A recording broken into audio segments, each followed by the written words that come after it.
Good evening. I'm calling this meeting of the Barrington Town Council to order at 7:04 p.m. All members of the council are present. Please rise and join us for the Pledge of Allegiance. I pledge allegiance to the flag of the United States of America and to the republic for which it stands, one nation, under God, indivisible, with liberty and justice for all. Thank you. The first item on our agenda are announcements, and I would ask our town manager, Jim Cunha, to take us through those, please. Thank you, Mr. President. First off, boat and kayak stickers will go on sale at 9 a.m. on May 1st. So those that want to store their boats at Barrington Beach or at Walker Farm, their boat or kayak, they should be here. They usually go pretty quickly, so May 1st. On Tuesday, April 16th, the Town Council, at 1 o'clock in the afternoon, the Town Council will be holding a Children's Community Forum. It will basically be a council meeting that will address children's issues and let them see our government in action. It's during school vacation week, so we would encourage you to encourage all of the young people you come in contact with to join us that day. The budget hearing for this year will be on Wednesday, May 8th at 7 p.m. in the Barrington High School auditorium. The financial town meeting will be on Wednesday, May 22nd at 7 p.m. in the Barrington High School auditorium. And on Monday, May 27th, we'll be holding our United Veterans Council Memorial Day Parade, as usual, pending the weather. And we were good last year, so hopefully we'll keep it going, keep the streak going. On Saturday, April 13th, it's Civic Saturday at the library, and they'll be showing the documentary, PBS documentary, American Creed. And they'll also be having different things for both adults and children that have to do with civics and government, both state and local and federal. That's Saturday, April 13th, all day long at the library. And one other reminder, summer camp registration is now open, and we are looking for lifeguards. So if you know any young people that are lifeguard certified or would like to become certified and work at Barrington Beach for the summer, please let them contact our Human Resources Department. That's all I have, sir. Thank you. And I'm glad you mentioned the Civic Saturday. I noticed that in the report and was going to pull that out just to mention it because I know that, Jim, you went to see American Creed and thought it was a good... Exceptional. It's a documentary that talks about how we define who we, the people, are. Who are we? And it talks about civil discourse in our political system. It brings people together from different sides of the aisle. They actually have a living room meeting with the founder of MoveOn.org and one of the founders of, I'm trying to think of the conservative movement, Tea Party founders. And they bring them together, and what they find in their discussion is there are actually quite a few things that they agree on and that they can work together on. So it's a wonderful lesson for both adults and children. The next set of items on our agenda are called the consent agenda, and these are considered routine by the Town Council. They'll be enacted by one motion, and there won't be a separate discussion on these items unless a council member or citizen requests, and the request is for good cause, in which event we'll pull that particular item from the consent agenda, vote on the consent agenda as it remains, and then go through those other items in the normal sequence. I want to pull two matters from the consent agenda, item 6 and item 12. Item 6 is the minutes, and item 12. Does anyone from the council have anything they want to take from the consent agenda? Yes, item 9, also 12 and 13. Okay. Anyone else? Anyone from the public have anything that they see on the consent agenda they want removed for separate discussion? Okay. With the exception of items 6, 9, 12, and 13, do I have a motion to accept the consent agenda as presented? So moved. Is there a second? Second. Made and seconded. All those in favor? Aye. Aye. Any opposed? The motion carries. I ask to remove item 6, which is the minutes, and it's because of the minutes for March 13, 2019, 6 p.m. Simple change, but I just wanted it to be clear. On the second page of that, this is the discussion on the first-time homebuyer assistance program, where it says, Mr. Carroll said that it was suggested by Rhode Island Housing, about halfway down the page. It should be Rhode Island Foundation, not Rhode Island Housing. How far down? Halfway down the page, the third, the fourth full paragraph, halfway through it. Oh, okay. Yeah. So that should, instead of be Rhode Island Housing, it should just be Rhode Island Foundation. And that's all I had for that. Does anyone else have any? Okay. The March 4th, they're very minor, but I thought I'd, on the second page, under the consent agenda, I corrected some names spelling, and Moratini is correct, but Carol Doros is Dorros. And this is under discuss and act on resolutions in support of enabling legislation for municipal tobacco licensing.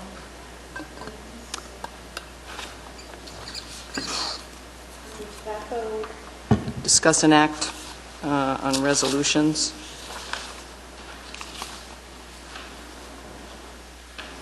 The enabling legislation for the tobacco licensing. The motion is made by Mr. Breyer and seconded by Mr. Boyajian. That's okay. Thanks, Kate. I'm sorry, Stephanie. Okay. That's it. All right. With that, do I hear a motion to adopt the minutes as set forth in item 6 of the consent agenda? So moved. Second. Made and seconded. All those in favor? Aye. Any opposed? Motion carries. Next item is item 9. Councilman Breyer. So I just wanted clarification on what happens. This is the first time I've seen surplus on the agenda, and it was just listing of 2 items. So I was just curious what it means. Yeah. Jim, could you explain that? Yeah, typically, we don't, if by the letter of the law, I should be listing trash cans that we're disposing of. And you'll see later in the agenda that there's a proposal for an ordinance change or a resolution to change it to a $5,000 limit that we'd have to come to the council to seek. But in this particular case, these are 2 items that have had some significant value, and so we thought it was appropriate to follow the rules. We haven't had anything like this in a while. That's why you haven't seen it. But neither of these items have any value, but they were of value, and we felt it appropriate for the council under the current rules to approve them. So but before we get rid of them, the council has to be aware and approve throwing away or recycling? Correct. Okay. Correct. All right. I'll make a motion to accept. Item 9 as presented. So moved. Made and seconded. All those in favor? Aye. Any opposed? The motion carries. Okay, so for item 12, this is a fund balance policy change, and it does a few things. In some places, as you've seen from the red lines, it just kind of cleans it up, and generally that's sort of the purpose behind this. So, for example, on the first page it says, when viewed by rating agencies, we've inserted the word credit rating agencies to be clear. And then where there's just a reference to GAAP, there's a clarification added that that's generally accepted accounting principles. The first substantive change is on the second or third page, depending on how you look at it, the general fund balance. I'm going to suggest that we just strike that, and I'll explain why. As I looked into this earlier today, got some clarification on it. If you go back to that first page, you'll see under fund balance definitions, accountants have 5 different terms for various kinds of fund balances: non-spendable, restricted, committed, assigned, and unassigned. The sort of genesis behind this is that one of the fund balances, that is the recreation field fund, is what's called currently, as we sit here today, is a committed fund, which limits the ability to transfer funds for that. So, for example, if we did slice seeding on a field, we couldn't transfer funds to pay for that to the Public Works Department because it's a committed fund. So we're going to, at the financial town meeting, just change that to an assigned fund, which will allow us to transfer funds to pay for that. The language on that second page, the town council has given authority to the town manager and the finance director to assign funds. They already have the authority for an assigned fund to transfer funds. We don't have many assigned funds. This would have given them actually the authority to create an assigned fund, and they don't really need that because it happens so rarely. So in speaking with Jim and Kathy about this, we thought that anytime we're going to create an assigned fund, it should just come before the council because it happens so rarely anyway, that we'll just do it that way. And so strike that language from that piece. The next part is on the next page, and that has to do with our general fund. We have certain funds that go into the general fund if they're not spent. We've built up money over time in that fund. Just about this time every year, we get some folks suggesting that we use that money to pay for operations or plug this hole or that kind of thing. And the reason that we don't do that is that money gives us a very strong rating with the credit rating agencies. It also allows us to essentially borrow from ourselves to make it to that part of the year, to that part of the quarter when we get the revenue in from the tax payments. So rather than having to borrow money to cover a shortfall during that period, we borrow money from ourselves. So we don't use that.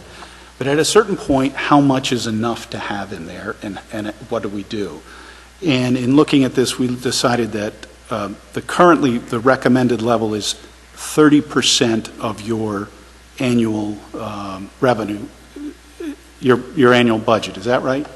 So 30% of that. So once we get to 30% of our annual budget, almost like I hate to use these analogies because it's not really accurate to compare a town to a family, but basically a family should have a few months worth of expenses saved up, right? In the same way the town does that.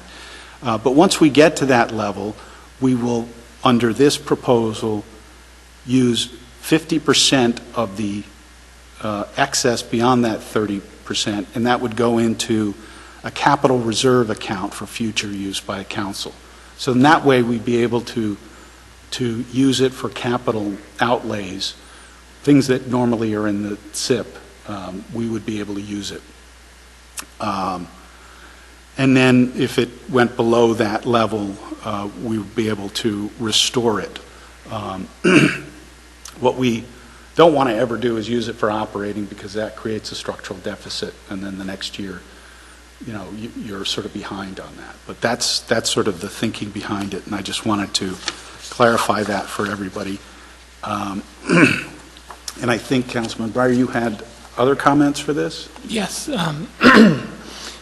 Going back to the first piece about the assigned fund, looking for clarification between committed funds and assigned funds, and we have committed funds to be used for a specific purpose, why can't they actually be used for that purpose?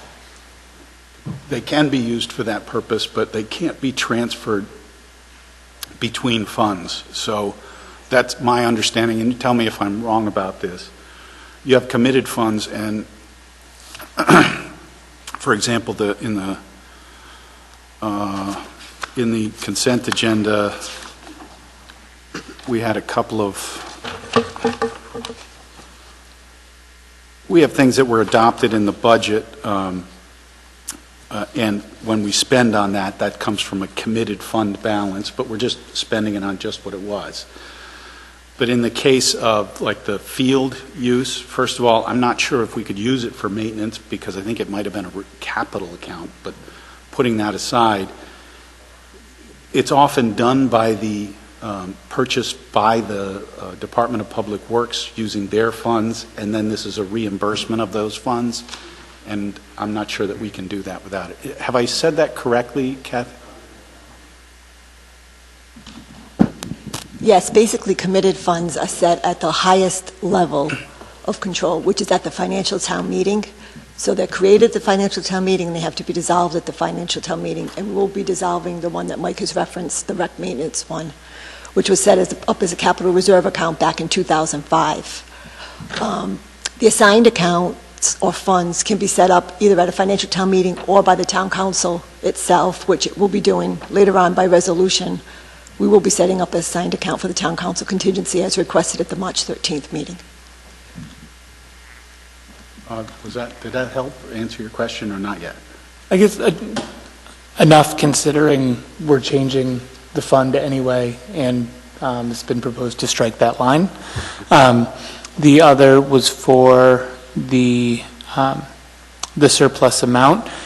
I'm just wanting to discuss the rationale for why we'd put additional funds into sort of a general capital account when each year we propose to the financial town meeting specific capital expenditures that we'd like to save for. Is a general one that hasn't been directed and is only resulting from additional tax revenue from above what we've spent. I think we should just discuss how best we should use that money rather than just saying we'll bank half of it to figure it out later. I think we should have a specific purpose for all tax revenue. Well, we do. So, for example, and this will change if this is passed. For example, we have the council contingency fund. In the past, it's been about $20,000. In a particular year, let's say we spend $5,000. $15,000 goes into the general fund. And that money is not used for operating expenses in the following year or the year after. That's just accumulating, and we're using that, as I described earlier, to borrow from ourselves when we have a shortfall and pay back. But at a certain point, you have enough saved up, right? So what do you do once you get above that point? We've already sort of designated that money, but we didn't need it. So above that point, it would make sense, in my view, to put it in a capital account. That is, spending on a capital expense item. That will reduce the amount of the SIP by however much that is. So we'll have said, okay, we had more in our budget than we spent. Some portion of that goes for capital spending as opposed to operations, and that would just reduce it. So if you had $50,000 in that new capital account, then you wouldn't have to go into the SIP to find that $50,000, and the SIP could otherwise be reduced by that 50. So would it be reducing what we'd put into the SIP the next year, or would it just add to what we'd be putting into the SIP next year? Because at the end of the year, when we know how much is left, we've already approved the SIP contributions for the upcoming year. That's true, and I think probably on a following year. I mean, I don't have anything. If there's anything we want for a capital improvement, we put it in the SIP. Right. So I don't have any additional category of things that would go in the capital improvement bucket. So that's where I would see that it goes to. But it might have to be the following year just because it's trailing.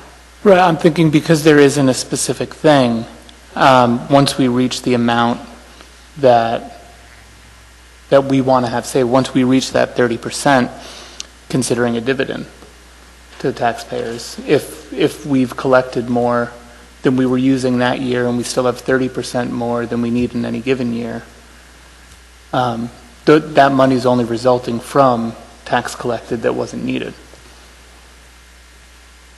I think part of the answer to that is in any given year, we don't want to, but we should collect more tax than we need. So like last year, we ran $1 million surplus, which is kind of small in relation to the whole budget, but if it were any smaller, we would have been really running a risk that we ran a deficit. So we should always have this surplus.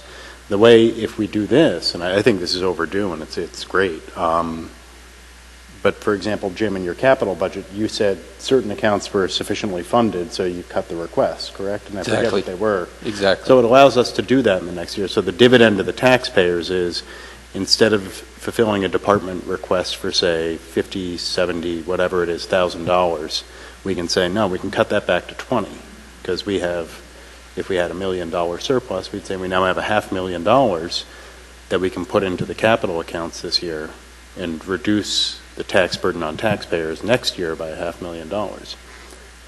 So our total capital requests this year, I think we're like 1.1, Yes. more or less. So our capital budget would have been cut in half, almost, this year, just by last year's surplus. Which is If we hit that 30%. Right. Think right. Yeah, I think, So that, I mean, it's a big return to taxpayers. It's just not coming in a check. But Right, the equipment replacement needs and things like that don't go away. but it's only a big return if we do reduce the subsequent SIP contributions. Yeah. Yes. What else would you're suggesting that we're not going to reduce the SIP contributions with it? Well, there's nothing in this that says that we would. And so 10 years from now, future council could just continue to build more money in a capital account that they then could decide how they want to use. So I think we can make the policy stronger. Well, I mean, first of all, we do have the COA. They're aware of all of these fund balances, and they act as a pretty good check on that sort of thing. In theory, you're saying a few years down the road, somebody could just say, we're going to keep building up that. If I were not on the council and a taxpayer, I'd be saying, why am I paying money for the capital budget when you have that money in the capital budget? Right. So I think that's enough of a check on it to prevent it.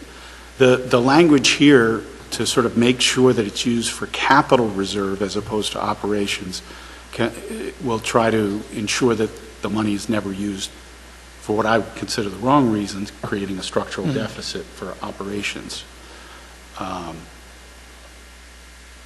I think that the language is sufficient as it is to ensure that in the future we'll be able to reduce our request for capital funding by however much is in there. Mr. President, if I could, as we talked about this proposal, one of the things we considered was an example of the ladder truck. And we have an unexpected expenditure that we need to make. Now, fortunately, we had the rescue billing fund to pay the majority of that ladder truck. But having the flexibility in the capital account to be able to designate emergent items is certainly a good thing to do, as well as pay down on any SIP requirements for the next fiscal year.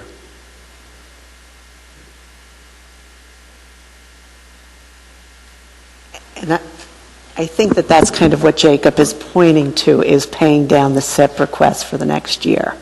And whether there's a way to link some language in that makes notice that that's a policy of this group to not just kind of continue a nest egg in the capital account and to somehow make sure that the SIP for the next year is taken care of by those existing funds. And I don't know if there's wording that could be inserted. And I'm curious if we have the authority to do this outside of the COA, outside of the financial town meeting, to change what happens to tax revenue at the end of the year.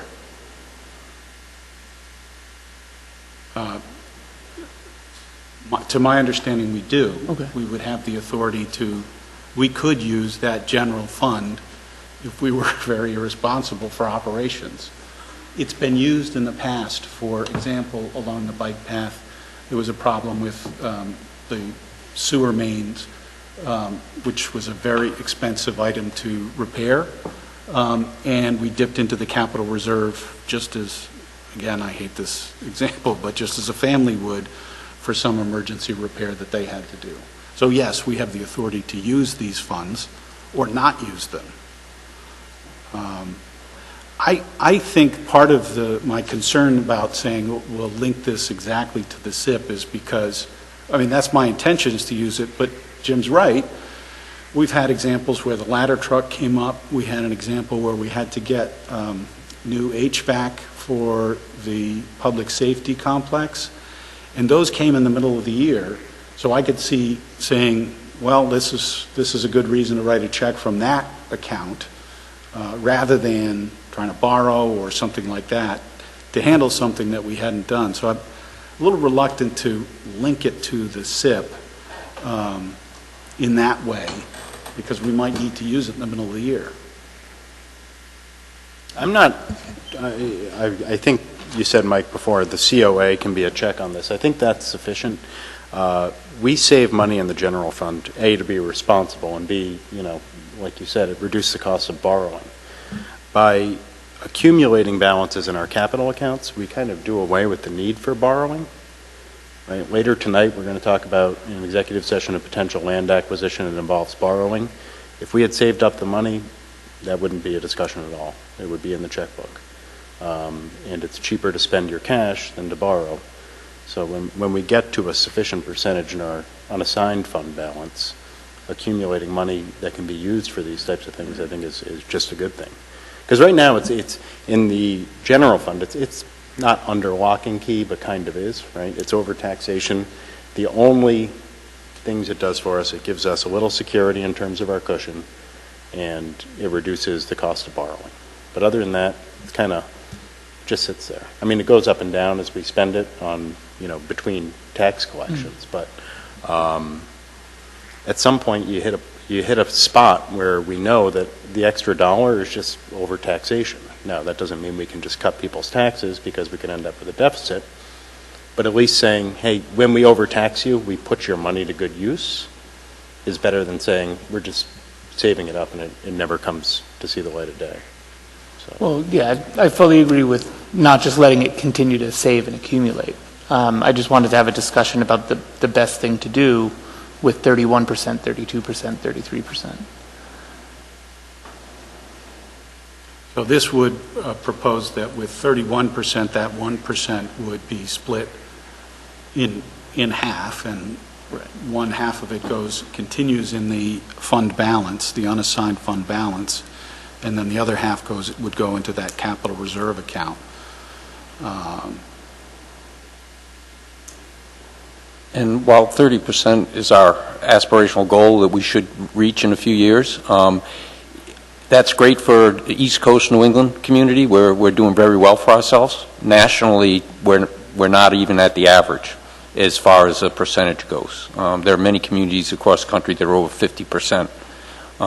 So I think continuing to grow it at a smaller rate is a good thing to do, but once again, helping out with the capital makes sense because it reduces taxpayer burden. So I'm going to propose an amendment to this, just so that's the second to last bullet. In any year, should the unassigned fund balance exceed 30% recommended level, one half of the excess will be transferred to a capital reserve account to augment future SIP contributions as part of the budget and approved by town council. The motion has been made. Is there a second? Could you repeat the motion, please? So the changes at the end, transferred to a capital reserve account to augment future SIP contributions as approved by the town council. I'll second that. Okay, it's been made and seconded. So my concern and the reason that I would oppose that is I want it clear that we could use it even if it didn't appear in the SIP for things such as the HVAC system that just goes, or if we need to get that ladder truck sooner than we expected. It wouldn't necessarily be a part of the SIP in that way to sort of... But it would still be augmenting the SIP. It creates a link between what we're choosing to collect and save and how we would use these funds. Augment future SIP. So it's not a dollar for dollar. It's not saying if we at the end of the year transfer $175,000 that we then have to lower the SIP for the upcoming year by $175,000, but there is a relationship. If money is saved here, money there would be lowered. But it's, okay. So what you're saying is it doesn't require...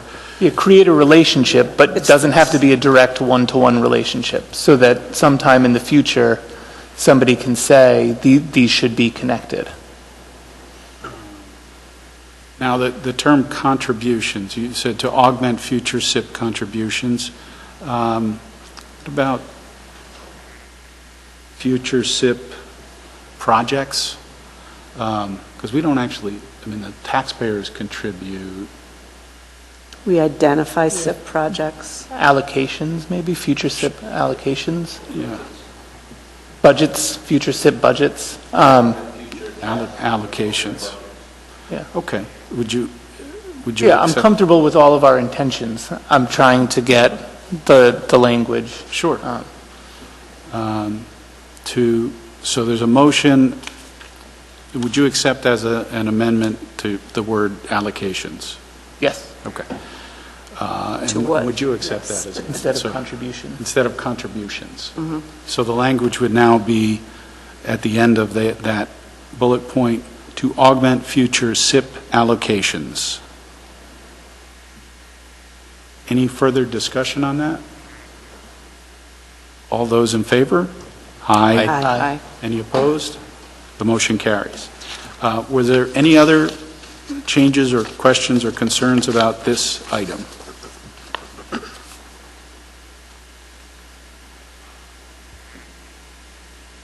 The next bullet, just concern over the absolute nature of it, in that, in no case should the unassigned fund balance be used to fund current operations. I agree that it should not be, but we could probably think of several emergency scenarios where it would be better to do that and harm our credit rating than it would be to default on a payment, for example. I don't know, maybe Kathy, do you have input there? That was already in the previous fund Oh, okay. balance. It's just that I bullet pointed it. Oh, I see, okay. Yeah, it's right below it. So Kathy, are there circumstances, I'm trying to think of one, if we had some natural disaster and we had huge amounts of overtime for police, fire, and DPW, is that something that we would need to go into the general fund to pay for? Or would we just borrow from, You're not going to budget from that account, so you're not going to create a structural deficit, but if it was an emergency, you would just take it from a regular expenditure account in the budget. It may create a deficit at the end of the year, but you're not pulling from and budgeting from that for a source Okay. of revenue. okay, so it's not, we're not using it for, we may actually Not gonna balance use the it in the budget. sense that we borrow from it. Right, but in no case do we put it into the budget. We don't put it in the That's budget, so fine. we wouldn't need to say that it's being used for current operations. It's, the unassigned fund balance could be used to borrow, and then how would we repay that? Would we repay it, the deficit in the following year? We'd have to budget for it, yes. Yeah, so we would never actually use the funds for operations, except in the sense of borrowing, but they wouldn't be diminished by it. You pay that in the following year as a deficit. So, yeah, I mean, I can imagine, Yeah. hopefully not, but some terrible thing where we had huge amounts of overtime. But we don't want to not pay people when we have money in the bank. Yeah, and we would pay them, but we'd have to probably in the Borrow following to year. refill. Yeah, Okay. and refill it. Kathy, before you go, I just had one last quick question. Understanding you can't say for sure, when might we hit this number? I don't have a crystal ball. I'd say probably 3-4 years. Do you know the absolute dollar amount we're short right now? No, because it depends on every year's On the budget. expenditures. Okay. What percent are we at currently? 26. 26? 26. Is that a, I'll tell you, there's a handful of municipalities, not only nationwide, but right in Rhode Island, that are in the 30-40% of fund balance. So, I mean, 30% isn't the highest. And we actually just had, even though we didn't go out for borrowing, Moody's and S&P look at our financials every single year. And Moody's just issued an issuer comment. And basically, on their comments, they had said that the town has a robust financial position in line with the assigned rating of our AA1. Barrington's cash balance as a percentage of operating revenue is consistent with the U.S. median and grew from 2014 to 2018. Fund balance as a percentage of operating revenues, 26.5%, falls just short of other Moody's rated cities nationwide. so is that 26% an annual average, or is it the high or the low?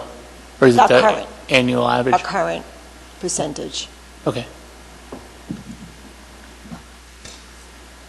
Okay, so anything else in this one? So is there a motion to adopt the general fund balance policy changes as presented and amended? So moved.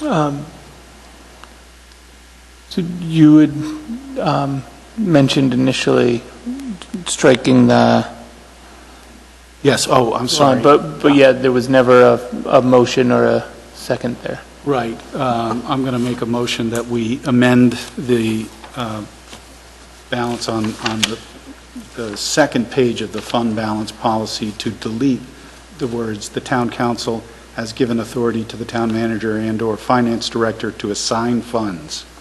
Second. Made and seconded. All those in favor? Aye. Any opposed? Motion carries. And then there are a couple of other tweaks in there. So with those amended changes, do I have a motion to accept the general fund balance policy changes? So moved. Second? Made and seconded. All those in favor? Aye. Any opposed? The motion carries. Now, item 13.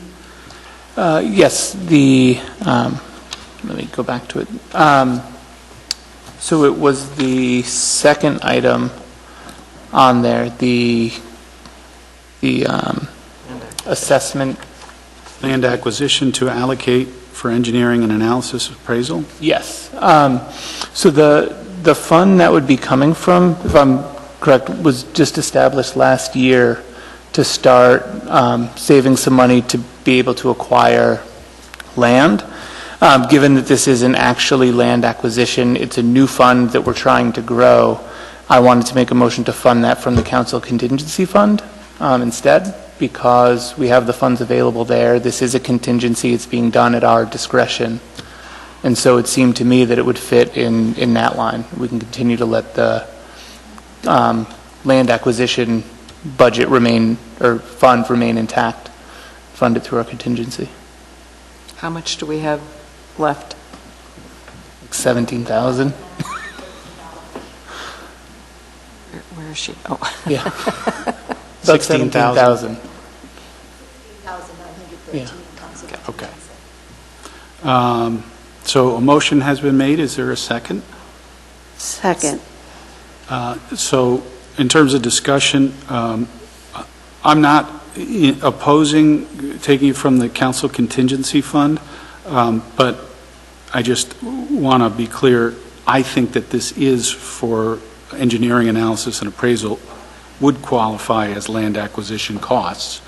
I'm not opposed to doing that. It's not that I thought it didn't qualify, but it's not directly that, and we're going to need more money in that account to actually acquire land at some point. A lot more. Right, and so I didn't want to dip into it because we didn't need to. We have operating funds we can use.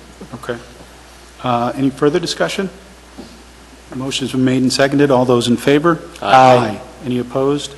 The motion carries. That those funds will be taken from the council contingency fund rather than the land acquisition fund.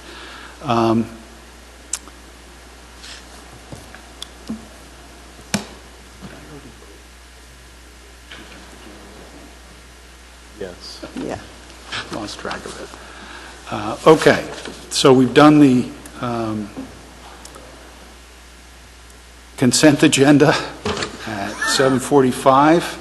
Off to a good start. Mr. President, number 13, you approved the second one to come out of council right. contingency, but we have to approve the first. Okay, so do I hear a motion to approve the Harbor Capital Reserve expenditure for the GPS replacement for the patrol boat in the amount of $5,966.64? So moved. Second. Made and seconded. All those in favor? Aye. Any opposed? The motion carries. If I could interrupt one more time, as it said in the town manager memo, we have not been doing this right in the past from the capital reserve, and so when we spend money from the capital reserve, according to the charter, we need to get council permission. We have not been doing that. We're fixing that. So since a lot of these, if it's a bid that's over $9,000, then it'd come to you as a bid. But in like the case of these two examples, they're below that threshold, so normally we would just spend that money, as we deemed appropriate. But because it's coming out of capital reserve, it requires your approval. So in the future, you will likely see these types of bullets in the consent agenda. I think keeping it there makes sense, and if you choose to pull one or two or whatever, however many are listed, you can do that. But this way, we're following the rules as we're supposed to. Did you say the cap is 9,000? It changes with the SIP every year. It's just below 9,000, I think, isn't it, Kathy? I So, remember it as 5, so yeah, that sounds good. Next item on our agenda is to discuss and act on interviews and appointments. The first is for the Ad hoc Advisory Athletic Field Committee. We have one vacancy on that committee, and that is for a community member. We have 4 very qualified applicants. I should just say at the outset, we appreciate most of you, or all of you, volunteer a lot of time to the town already, and we're grateful to that for that. And 3 of you will certainly have your voices heard if you want to attend those meetings, even if you're not a member of that committee. So the first person to be interviewed will be Anthony Rico.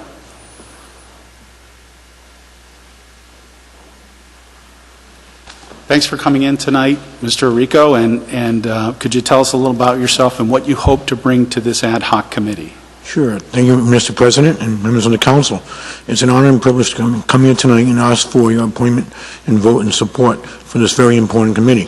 I was here when it was talked about, I think, last month at the last meeting, and this, ironically, in April 2015, I think I was a member of the task force. Looking at the minutes online, it's still there, and you can see that it was formed, and at the time, the council did appoint people to that, and the school committee did too.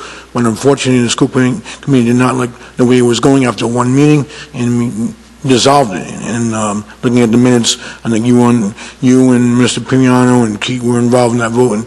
And at the time, it was just a matter of the committee was formed, and it was sad that they couldn't go forward. but I guess the school committee had some problems. And this year, you guys really worked hard on an ad hoc formation To be clear, that committee was had to do exclusively with a turf field at Victory Field. Right. And this committee that we're talking about has a much broader mandate. Right, much broader. So that's good. And like I said, I know the fees are in, you mentioned that, and I think Kate mentioned about Haynes Park and so many fields. So this is more broad, as I understand it, looking at all the fields in town. And again, I think it's important to have a lifelong resident like myself on this ad hoc committee, because to me, that's very invaluable. Unless you want to expand it, have Little League, Pop Warner, lacrosse, and soccer, the four major teams that use our facilities. And I know space is a big problem. With the middle school, the field's going to be shut down for about 3 or 4 years, roughly, because that's to talk about, at least a couple of years anyways. So the bottom line is, I think, if you're going to have those four sports, they need to be all at the table, but you don't want to have 20 members on the board, so you're in a tough spot. But I think it's valuable to have a concerned resident like me, a volunteer from the Boosters and the Park and Rec's 10 years, lifelong member of the Booster Club, and I've been to a lot of these facilities, covering high school sports and volunteer, and just as a press reporter, I've been to many of the facilities. So I think that's important, and I would recommend that for the ad hoc committee to study the state and see what other cities and towns are doing, who has grass, natural grass, and other means of fields. I know like Henriksen was the first one, and that's a lousy field for artificial turf, for those who want to talk about that or not. Again, it's just a matter of knowing the background, been to a lot of these facilities. You mentioned Smithfield, Mr. President. There's a lot of them out there. Some have natural playing fields and some don't, but having that experience matters, I think. Having someone who can bring that to the table, been to the facilities, know about who has natural playing service, because that's so important. Okay. And things like that, I mean, I want to stress tonight, lifelong resident, dedicated, and I promise you, I'll listen on both sides, because it's a very important issue, and I appreciate your time, and I hope you consider me tonight. It'll be an absolute honor and privilege to serve in this capacity. Okay. Thank you very much. Any questions? Thank you for your willingness to serve. Thank you very, very much, guys. Next person is Mr. Steve DeBoth, please.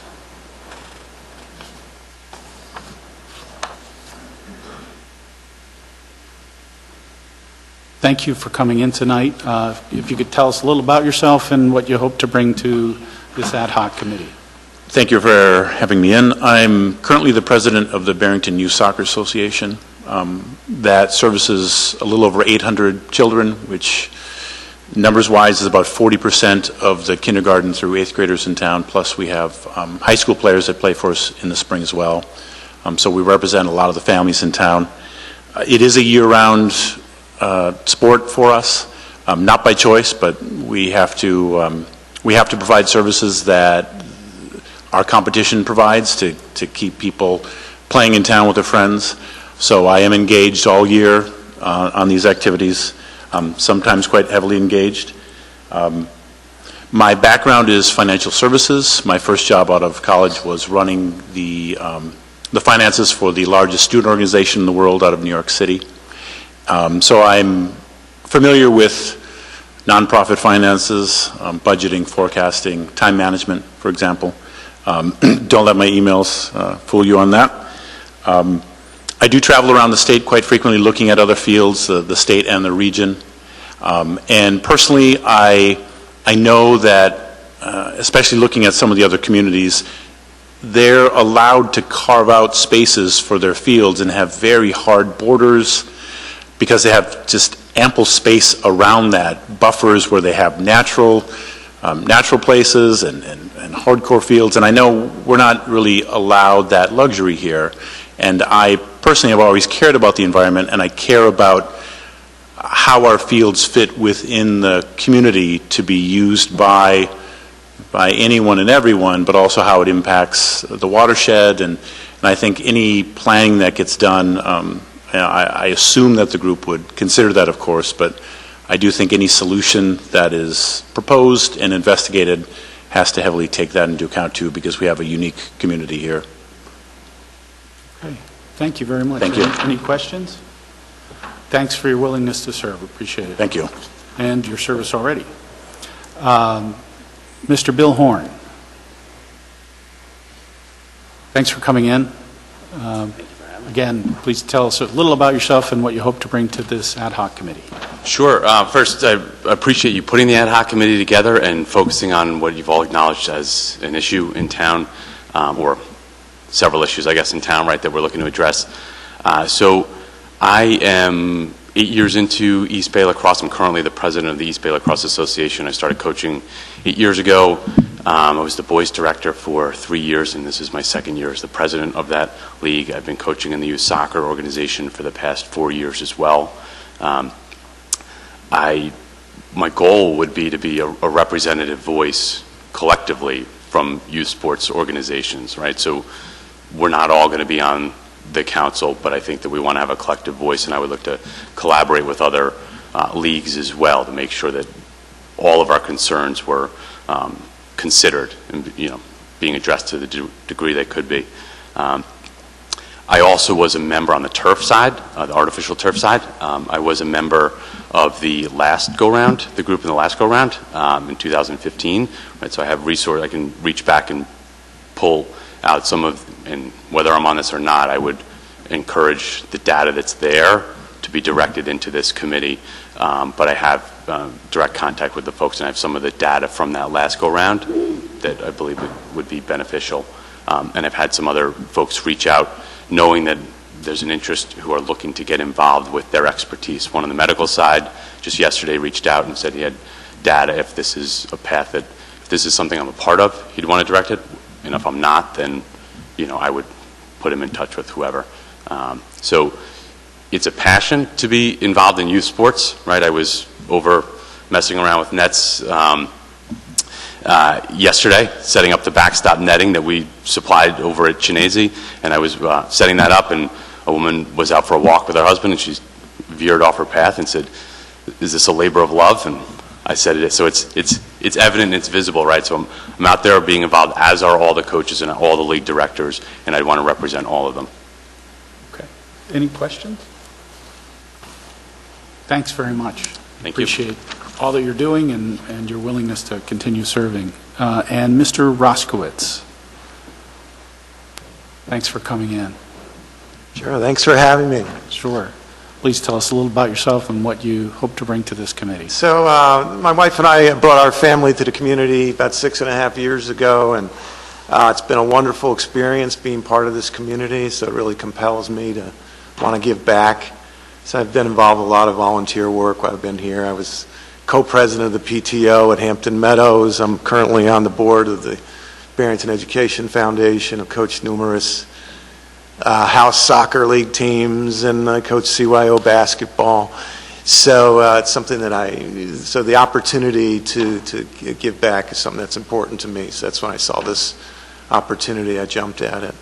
And I want to leverage my background in athletics to help serve the community. So I was a collegiate track and field coach for 30 years, and had a lot of experience working with facility maintenance. Currently, I'm a fundraiser for Brown Athletics. Part of what we do is raise money for athletic facilities, so I'm involved with conversations surrounding that. Through my coaching background, I have, if I don't know the answer to certain questions about these facilities, I certainly have a network of people that I can reach out to and easily, involve myself in that research. I noticed that was part of the job description. So just want to help the community and leverage my background. I also have education in physical education, so master's and an undergraduate degree. So Okay. whatever I can add, I just want to help. Thank you. Thank you. Thanks for your willingness to serve. Any questions? I just want to make a comment on your background as well as the other applicants, and echo what Council President said. I hope you all stay involved in the process and the committee meetings, because I think you all have something to bring to the table. Very good. Thank you. We will. Well, we do, one of the great fortunate things about Barrington is we have so many strong volunteers, and these folks were already volunteering in all different capacities, and all would be strong on this. Does anyone have a particular candidate they'd like to make a motion for? I wanted to raise something that has occurred to me, and that is, I'm not sure that the structure of the committee itself is quite right. The reason I say that, and this is not a slight to the town's employees, I'm not sure that they should be on policy-making, voting members of policy-making bodies. And this, having looked at the roster we have to date, I would count 1, 2, 3, 4, 5, 6. 6 of the members that have been appointed so far are municipal employees.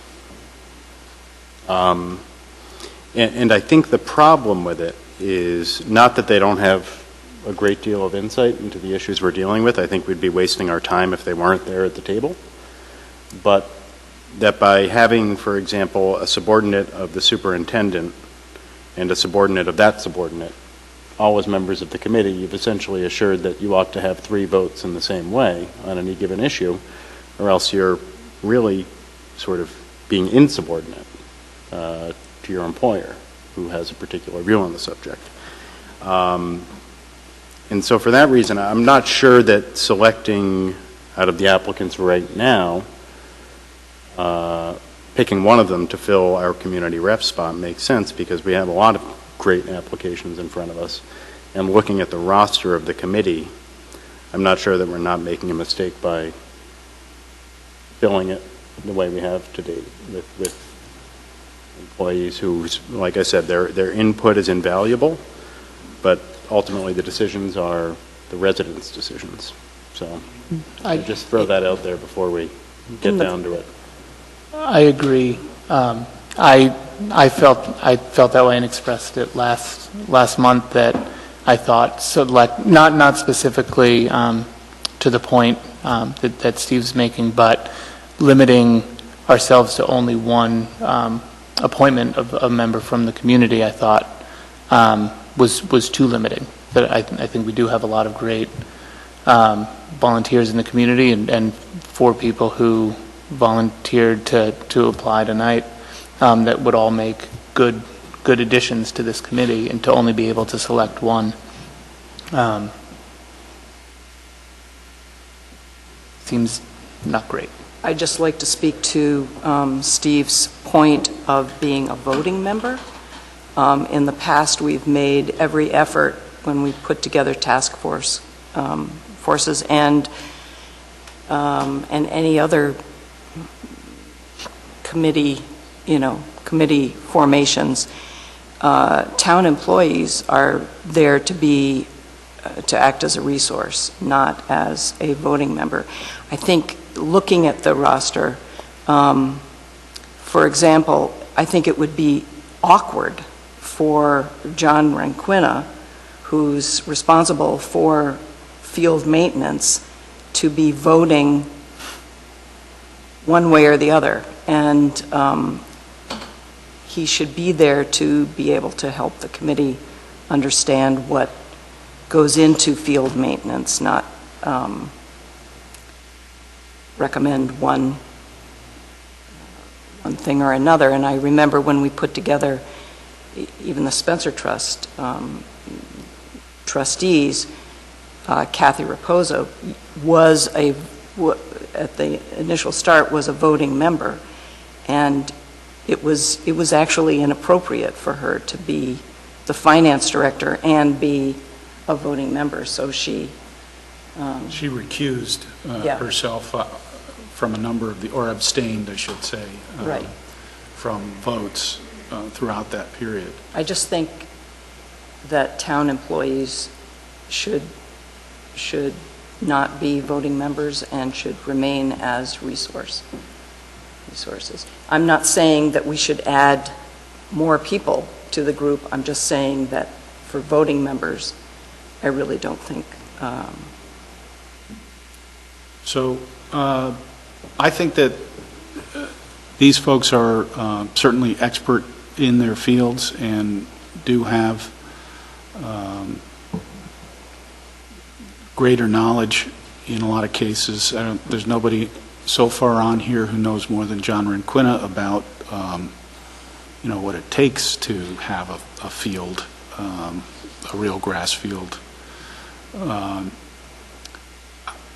I would like to see them have votes. However, and I can tell you, Don Denham is the varsity soccer coach, and I'm certain he would vote however he saw fit, regardless of what his boss said, based on my knowledge of Don.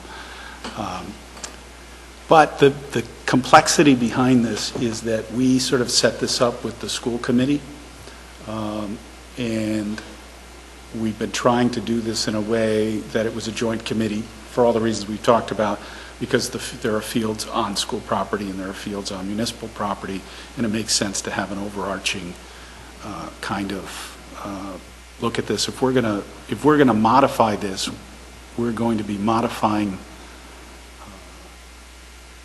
I suppose we could decide to remove the votes from the municipal employees, but if we start doing that for the school employees, I think that's, I'd really be very uncomfortable with that, because I think we should leave that to the school committee to decide whether they're comfortable with it in that way. Can we ask the solicitor what his take on that would be? Town employees as voting members? I don't think there's any prohibition against it. I don't think there's a legal prohibition against it. It's more of a policy decision if you're comfortable with it. You don't think it puts town employees in an awkward position? Well, it's advisory, right? The person could choose not to vote, but it's just an advisory committee. Yeah, so it wouldn't have been illegal for Kathy Raposa to vote. She just abstained until we modified the rules of the Spencer Trust. So it's not a question of legality. This is a question of comfort. Yeah, I agree. It's a policy-type decision. I mean, I can tell you from my experience as a liaison to Parks and Rec, both at this meeting last Thursday and in prior meetings, both Michelle and John have been put in a bind by sort of conflicts between various resident groups. And I think in John's case, it was about whether or not to keep a field shut down, because he had just essentially rehabbed the whole thing at great cost to the taxpayer. And there was a demand put on him, we'd like to use it, and he had to sit down and have a hard talk saying, this is a really big deal, and we spent a lot of money and time and effort on this. And my thinking at the time, listening to the story, was that's not his job. It shouldn't be his job to say no to residents, right? Because he went on to explain, my feeling is when a resident group comes to me and says, I need something, as far as he's concerned, it's I'm going to bust my hump and see that it's done. And that should be the attitude of every municipal employee you have. But there has to be a body that says no, right? You're in Parks and Rec at that very meeting sort of brought this up, saying that's our job, is to maybe come up with a policy that, here's when the fields are closed for rehab. They're not looking forward to closing any fields. Obviously, we don't really have the space to do it. But it goes to illustrate the bind that an employee is put in when a resident is making a demand of him. And he feels it's really not my job to say no. Last Thursday at Parks and Rec, there was a controversy that came up about scheduling of use of softball fields. And Michelle and George are kind of the ping pong balls in the middle of that. And it's you come to appreciate, it's a very tough spot that they're being asked in their role as a municipal employee to tell residents no. And that right after that conversation, Parks and Rec said, we need to develop an official policy on the prioritization of field use, because we're not going to have what is essentially a policy decision, a value judgment as to who gets access, first priority access to the fields, that's a policy decision they ought to make as appointed residents. So that's why I say it, is I see a situation where they're being put in an uncomfortable spot. I see a situation where they might not agree with the policy decisions we make, just like when we vote to look at the budget and say, I know you're a great employee, I don't want to give you that salary increase, it's not about your performance, it's about our budget, right? And that's a decision that, you know, it has to be someone else making the decision. So I understand it's going to cause a problem on the school side. I think we ought to maybe take a long, hard look at whether or not we should just revisit the structure of it from the get-go. Not because I think, to Mike's point, this is an advisory committee, right? And it's going to talk about athletic fields. It's not going to talk about people's tax rates. It's not going to, and so I get that. This is not the biggest thing to come across our docket. But as a matter of principle, I'm starting to see that it could become problematic if we let it start to become a regular practice. It came up with the tax exemptions. There was a discussion in forming the committee whether the assessor would be a voting member. We could not, absolutely could not have done our job without him. But the last thing we need, people get frustrated about their tax assessments as it is. We don't need people going to his office complaining about his vote one way or another on a policy issue. And I see that same thing here. Incidentally, Mike, just in case you're concerned, we're now talking about item 20 because this is clearly outside the interview part of this, but for open meetings purposes, we have discuss and act on ad hoc athletic advisory field committee on our agenda, so we are okay doing this. We are, in fact, Jim whispered in my ear and pointed that out. Okay. So let me make a suggestion. Let's put this off for 1 month. The committee can even meet, if it wanted to, over the course of this month. No votes are going to be taken this quickly. And at our next meeting, we can revisit the issue of whether town employees and or school employees should be voting members. And we can also give the school committee an opportunity to look at it themselves. But in the meantime, let's just keep things as they are for this. Let's select one if we, as we have one candidate, we have one vacancy right now that we can vote on tonight.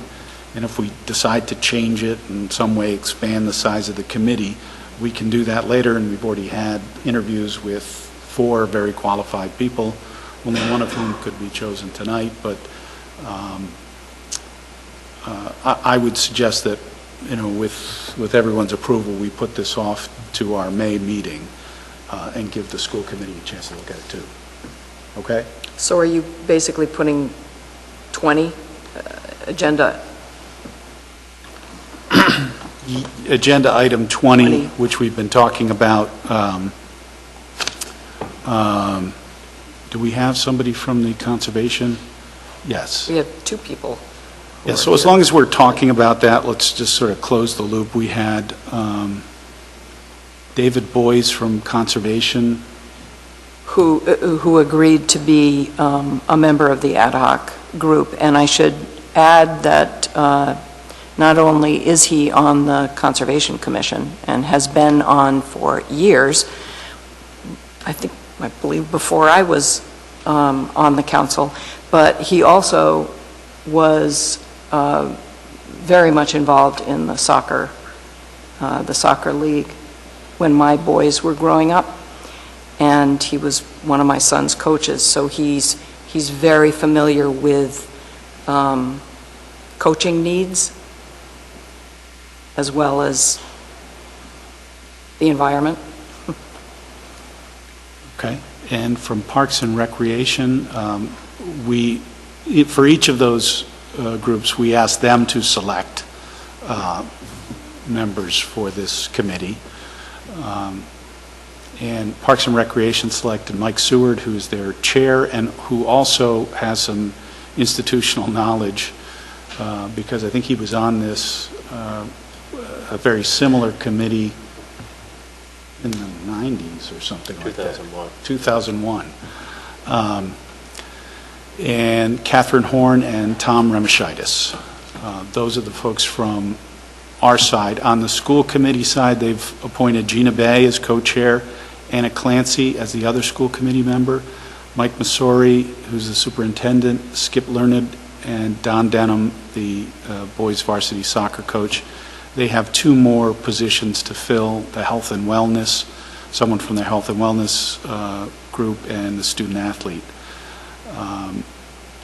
Otherwise, we've already appointed those folks. So I would like to make a motion to appoint Bill Horn as the community member to the Ad hoc Athletic Field Advisory Committee. okay. There's been a motion. Is there a second?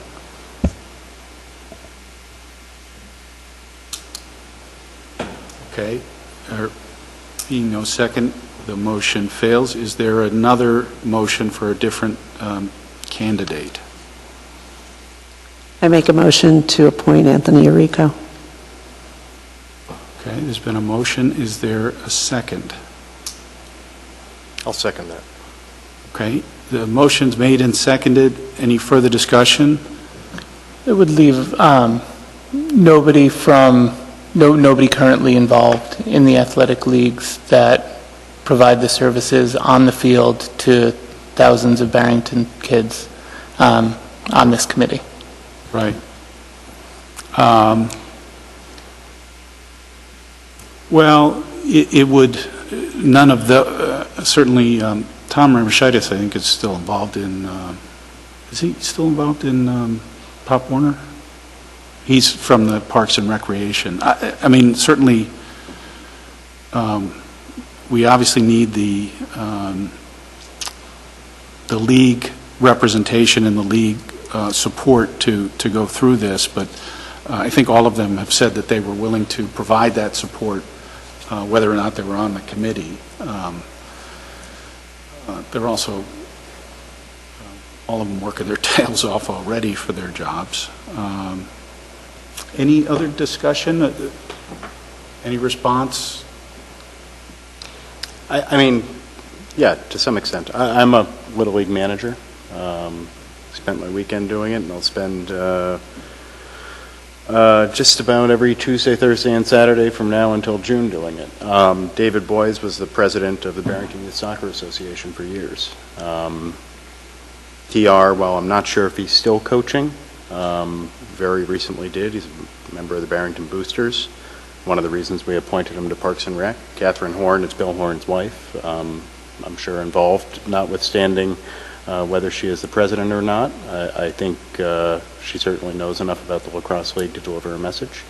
And I don't think we're foreclosing anyone from being at these meetings. Just from having a vote. I'm sorry? Just from having a vote. Having an advisory vote, right. But I think that we're looking to change up the committee a bit, and so, certainly these candidates would be something that both, I think, the school could look at as an add-on, and we could look at as an add-on as well. Okay. Any further discussion? Motion made and seconded for Anthony, to appoint Anthony Arrico. All those in favor? Aye. Aye. Any opposed? Nay. One opposition and no abstentions. So the motion carries. Thank you very much, everyone, for being willing to serve and for continuing to serve in your capacities. And we may be revisiting this if you're still interested. We're going to look at this again next month, but we won't need to interview anyone next month. So thank you all. Thank you. Next item is for Economic Development Commission, and that is Blaise Wren. Still on 15. Have I said your name correctly? Rain. Rain. Okay. Blaise Rain, and you're actually here for both the Economic Development Commission and the Resilience and Energy Commission, so we're not going to have you come up twice. We'll we'll grill you Perfect. once for both of them. Thank you. Could you tell us a little about yourself and what you hope to bring to these boards? Sure. So I'm definitely very excited to be here this evening, and thank you for having me. But I'm here this evening because of a critical problem that our community faces. And so I've grown up in Barrington, and I'm very grateful for the opportunities it's provided me. And I remember being a young kid and being able to walk down 15 years ago to the beach in Barrington and being able to see bluefish swimming in schools and a lot more biodiversity than I see today. And being able to experience the environment in that manner has been critical, I think, in getting me to this position today to be an involved community member and an individual that has gone on to higher education and to understand the context of the world that we live in now. And so I recently graduated from Arizona State, where I studied economics and landscape design, and I think that gives me a very good lens to apply what I know to both the Economic Development Commission and the Resilience and Energy Committee. I currently work as the treasurer and development strategist for the Barrington Farm School, which is the nonprofit in our town managing the Vendatuli farm of the late Billy Vendatuli.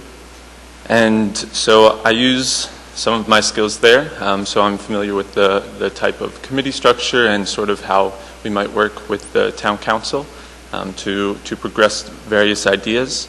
I hope to gather and analyze data on local businesses so that we can make more informed decisions as a town to understand both business and consumer preferences. Later this month, I'll be attending the UN Financing for Development Forum in New York City in April, and I hope that I'd be able to bring back some knowledge about changes that we can make here on the ground. I work at the office of Senator Sheldon Whitehouse, and so I definitely interact a lot with constituents and understand some of their concerns. And I definitely want to harness the power of diversity to improve both the economic and social climate here in Barrington and help introduce some zero waste policies to our community. Thank you. Any questions? I just want to say you're a breath of fresh air. Thank you. I appreciate it. Impressive. Let me A ask lot you, more, but I'll save it for the If you were to be appointed to one of those, which, do you have a preference? Well, also as a matter of transparency, in September I do go on to the London School of Economics to start a master's in anthropology and development, and so I'm not sure currently of the means for digital involvement as a committee member, whether that's something that's possible, still if I'm maintaining my residency in Barrington. So would that implicate things? Might. Yeah, we don't have members involved digitally. People generally just come to the meetings, so Sure. that... And so just, I mean, both of these committees, I don't know if am I the only applicant for this vacancy? Yes. Yes. So I would just like to advise the town council that in this modern world that we live in, that you should maybe eventually implement some manner for that to happen, because I think that these are very pressing issues that our community needs to address, and I feel like I'm a qualified candidate and could contribute through data analysis, generating surveys and such, all digitally. So, Solicitor Mike, Solicitor Arcillo, sorry. I'll respond by any name, sort of like a rose. If we had the capabilities To Skype. to Skype, can that count as For quorum? committees it would be fine. For elected boards, Okay, it but would not for a be. committee, it could work. For a committee, it would work. Okay. So I had a question, and it's more in the structure of the Economic Development Committee. This is the business spot. Do you run a business, and if not, is that a requirement? It is technically a requirement. This is the business member. When we did the charge for this one, we were not as aspirational as we were for energy commission where we said we want folks who do these things, and we'll try to get those people, but they may be very specialized. In this case, we did say that it should be a business, I don't know if we said business owner. Are you still working for Rheinbetter Nutter? Yeah, Rheinberger Nut Butter is my brother's nut butter company.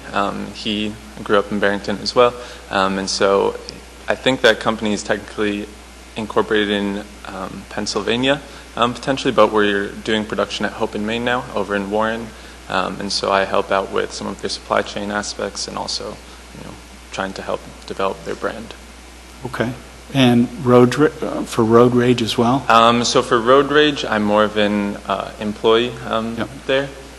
However, I deal a lot with, it's a food truck, and so I understand some of the small business problems that are faced by him being, I believe it's a LLC, but that I definitely have some knowledge of operating businesses here in the state. Okay. And doing business here. As well as being a child of farmers, I know a little bit about farm business too. Great. Well, any other questions? Thank you very much for your willingness to serve. Thank you. So, with the understanding that he would be only live present for a few months, does anyone want to make a motion for the Economic Development Commission? Yeah. I'd like to make a motion to appoint Blaze Rain to the Economic Development Commission. Second. Motion's made and seconded. Any further discussion? All those in favor? Aye. Aye. Any opposed? The motion carries. Thank you. Thank you. Thanks. And for the Resiliency and Energy Commission? Yeah, I'd like to make a motion to appoint Blaze Rain to the Resilience and Energy Commission. Second. Made and seconded. All those in favor? Aye. Aye. Any opposed? The motion carries. Thank you. You've now got some more work. So, We'll figure out the networking. the next item on our agenda is to appoint a Library Board of Trustees member. And is Cynthia Elder here? Please come forward. Thank you for coming in tonight. If you could tell us a little about Mr. President, yourself. council members, and you can call me Cindy. Okay. So the reason that I would like to do this, number one, is I got the email saying there was an opening. And I thought, it's really about time that I started helping out the town that I grew up in. Particularly because when I was a kid growing up here, the library was a second home for me. And now we moved back here about 10 years ago, and I've got a couple kids in college, a little more time. And it seems like a great way to invest my time and my energy. I'm really proud of this library. It's the hub of the town. It's a great equalizer. It's a place where children can come. It's a place where seniors come. My mother works in the museum in the downstairs. And I was here just last week for a beautiful concert. And, it's a happy, vibrant place, and it deserves our attention. We should be proud of the recent renovations here. I think it's really one of the jewels of libraries in the state of Rhode Island. As far as my own experience, I've worked in nonprofits most of my life. I'm currently the Assistant Director of the Hassenfeld Institute for Public Leadership. I've been on a number of boards of nonprofits at the state level, but I haven't really done enough to support my town, and so that's why I'm here. Great. Thank you. Any questions? Thank you, President. So, thanks, Cindy. You sound incredibly qualified. The one thing, I'm the liaison with the library board, and they are the person who's stepping down is their finance person. Are you comfortable with finance? I am. When I had, some years ago, I'd been the director of Coggeshall Farm Museum, and when I stepped down from being director, I served as president and then as treasurer. Okay. And in the two nonprofits where I was executive director, I converted them from a cash basis to being online QuickBooks. So, yeah, you're not, Yeah, okay. you know. That was my only question. Very comfortable with that. Thank you. Plus, I'm married to an accountant, so, you know. You've got some backup. Thank you. Thank you. Any other questions? I'll make a motion to appoint Cynthia Elder to term on the Library Board of Trustees. I second. Motion made and seconded. All those in favor? Aye. Any opposed? The motion carries. Thank you very much. And that concludes our interviews. That's the halfway point. The next item on our agenda is the Bristol County Water Authority monthly report. Chairman Klepper is here for us tonight. We just do a little changeover. So Mr. Klepper doesn't get to sit? We don't want Mr. Klepper to get too comfortable. Good evening. As usual, any questions about my report? I'd like to add, was there one? Yes. Please.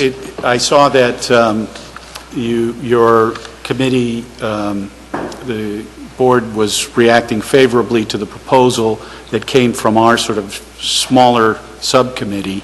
And our next item on our agenda is to kind of push that a little bit further down the road to not to put it off, but just to move it closer to fruition. Understand. By the way, our changes they're really technical. I think one of the items in your proposal is that we can't change anything in the way of a fire service. We have private fire services.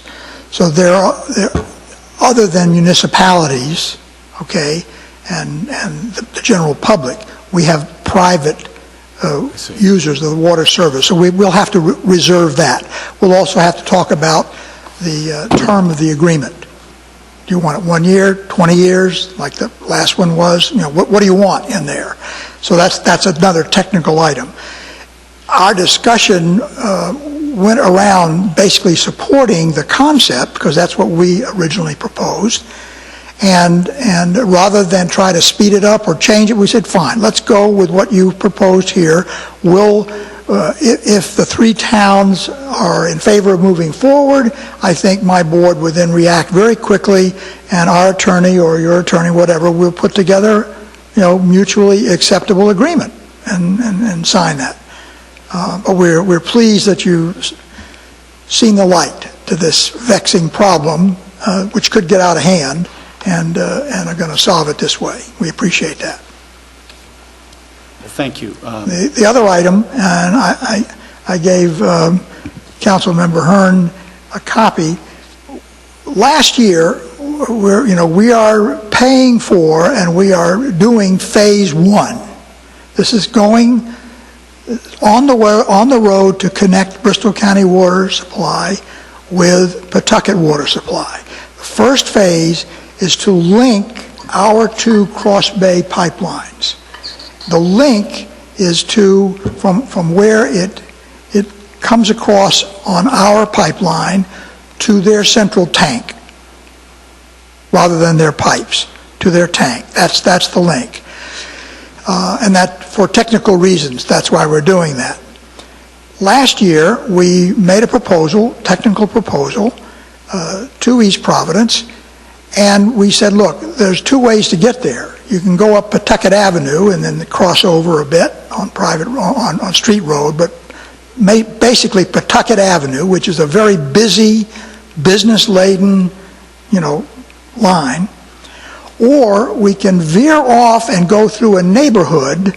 We can go faster, and though it's longer, it costs less per mile to do, less per foot.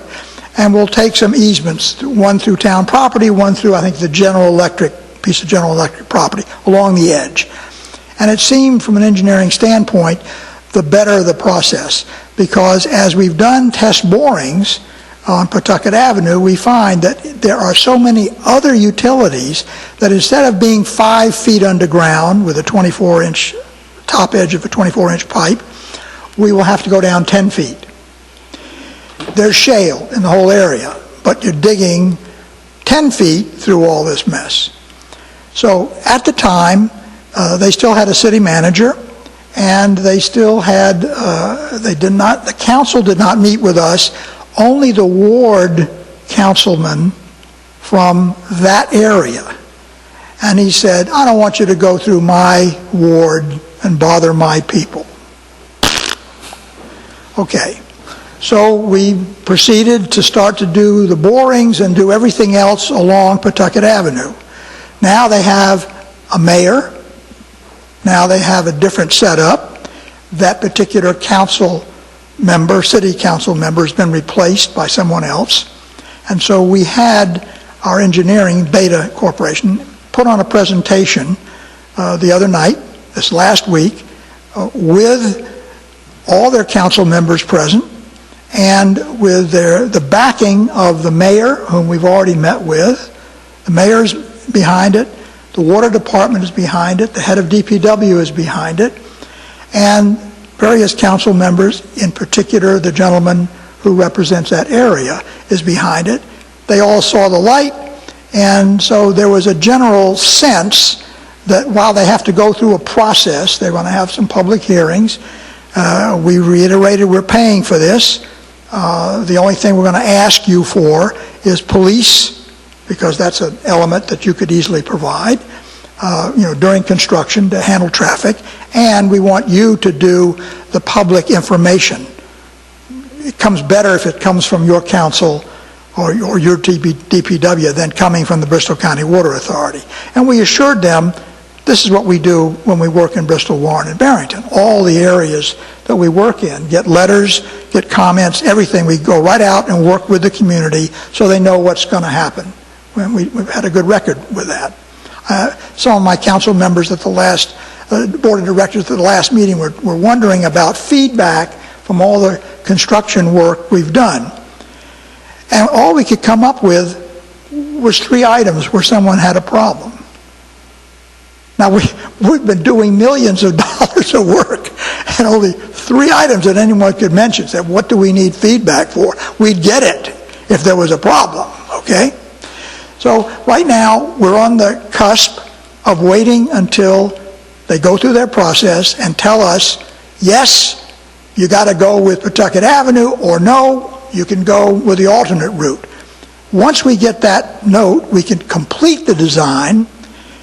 It would be scheduled to be sent out for bid late this fall, and for construction, and get permits and everything like that, and construction would start next year, next spring. And it's likely to be an 18-month to 2-year project to put that line in.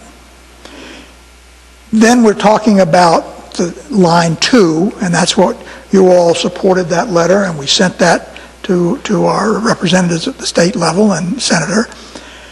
That's where we have a chance to look at the potential for state funding, and while that may be as dim as it has been in the past, we understand that your town manager, I believe, was talking to Cicilline. There may be as I understand it, there may be a public works bill, bipartisan public works bill coming out at the federal government for the next year. So we have some time to get to the point where we may get some matching funds or some contribution funds. And at the meantime, if East Providence goes along with us, as we hope they will, with the alternate route, which saves us a bit of money and saves them a bit of time, and will for the first time allow, once that connection is made, either of us to shut down our lines across the bay and do inspections. They've not been able to inspect this, and it went in the late 60s. So, and while our line is steel and goes under the ground, okay, it's below the bay. Theirs is in a trench on the surface of the bay, and when it comes out, they've got a couple of miles of concrete pipe. And concrete pipe in the long run does not have a good record. So there's some real pressing needs for them to be able to do this evaluation. So this is going to benefit both of our communities. And such that if we have a tragedy, something breaks, or something breaks in Providence, and they can't get it, either of us can help do our own as well as serve the other community. We hope that if that moves along positively, then we should be able perhaps to get them to be part of us. We have a chance for other funds for that last dash, and that's going to probably take 5 or 6 years by the time we get through design. I mean, the design for a big pipe or smaller pipe, 8 million gallons a day or 4 million gallons a day, it would be a crime, obviously, to put in a 4 million gallon line to design that if you know in the long run you need the alternate supply. And who knows what Alorza is going to think of next. I mean, a lot of people are scratching their heads over why he got this far, but every public hearing he's had, there's enough people who stand up and say he's nuts, to sell off, lease off, whatever, the water supply system. So that's where we stand right now on that whole issue. But it's a positive note, and you can see, and I can get you more copies of that, but since Joy is our liaison, I gave her a copy of that, so she'd see what we're talking about when we discuss these kinds of things. I think it's a pretty fair, a very brief and to-the-point presentation. In any event, any other comments, questions? Does anyone have any questions? No? Okay. Refreshing to hear good news Enjoy the from water. you. Thank you. I'm here to observe your next item. Okay. Next item on our agenda is to discuss and act on the BCWA pilot agreement. Sometime beginning actually last year and then renewed again this year, we began meeting and speaking with not just the Bristol County Water Authority, but also with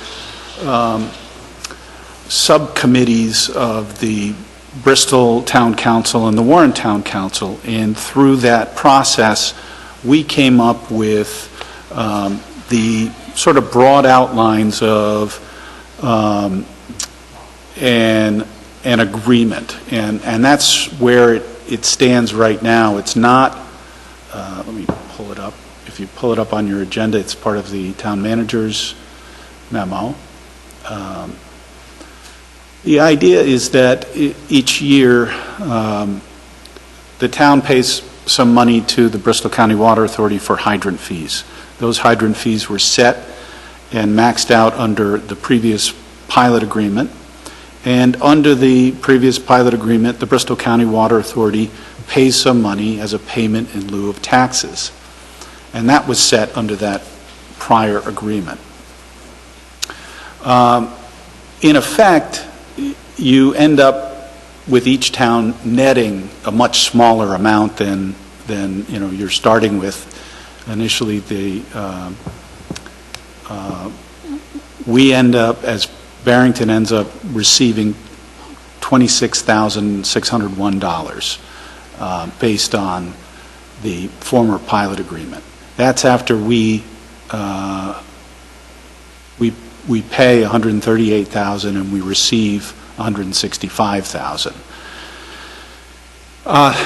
In this case, as we talked about what we would do, there are a number of routes you could take. One route would be to revisit the whole system, start sort of from scratch, start to evaluate exactly how much property of Bristol County Water Authority is in Barrington and Bristol and Warren, and then come up with a way of calculating what that appropriate payment in lieu of taxes should be.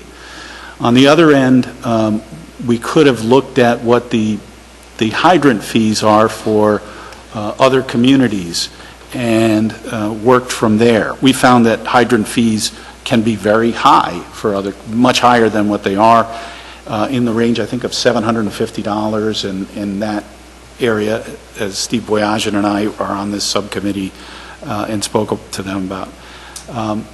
And in this case, because at the end of the day we net a smaller amount, and because the ratepayers are also the taxpayers, the checks come out of the same checkbook. So when our folks in Barrington pay for their Bristol County Water Authority payment. I guess we could have tried to get more money on our side. That would have increased the amount that they're paying to Bristol County Water Authority, and it would have ended up maybe increasing the amount that Barrington as a town got, but Barrington as a taxpayer may have ended up paying more overall, both when you combine their taxpayer and ratepayer. We decided that the smart thing to do would be just to call this essentially a wash and say hydrant fees, no hydrant fees, and no pilot payments. And that would be after a period of kind of a reduction, 75%, 50%, 25% over the course of 4 years, and on year 4 having no pilot payment and no hydrant fees. So that's the 3 town subcommittees all agreed that that would be an acceptable solution, subject to the whole committees for each town voting on it. And that's sort of step 1 tonight. We'll vote on the concept, and then, of course, it would have to come before us again to approve the specific language. And there are things, as Chairman Klepper pointed out, that we hadn't considered. One of the things that we wanted to make sure is that if we're reducing our taxpayers as ratepayers costs by, we don't want, we're not going to pay any more hydrant fees under this. We don't want our ratepayers to end up paying those hydrant fees. So we included language that would sort of protect that. But we didn't think about private hydrant fees, essentially. So we're really talking about municipal and the public taxpayers. So that would all, the step 1 would be to vote on this concept as you see before you, and then step 2, once the language is drafted, would be to vote on the final language of it. Does anyone have any questions? Go ahead. One question. I like the concept of this. I'm just not sure how they cannot include this in their fees. Like, the only way they make money is through ratepayers. So to absorb the cost of these hydrant fees, which is, $463,000, where else are they going to get that money to cover those?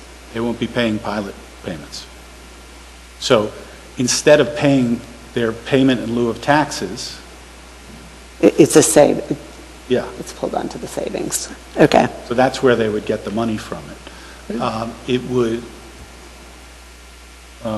so there are definitely costs associated with the hydrants. Our feeling is that that is offset by the pilot payments.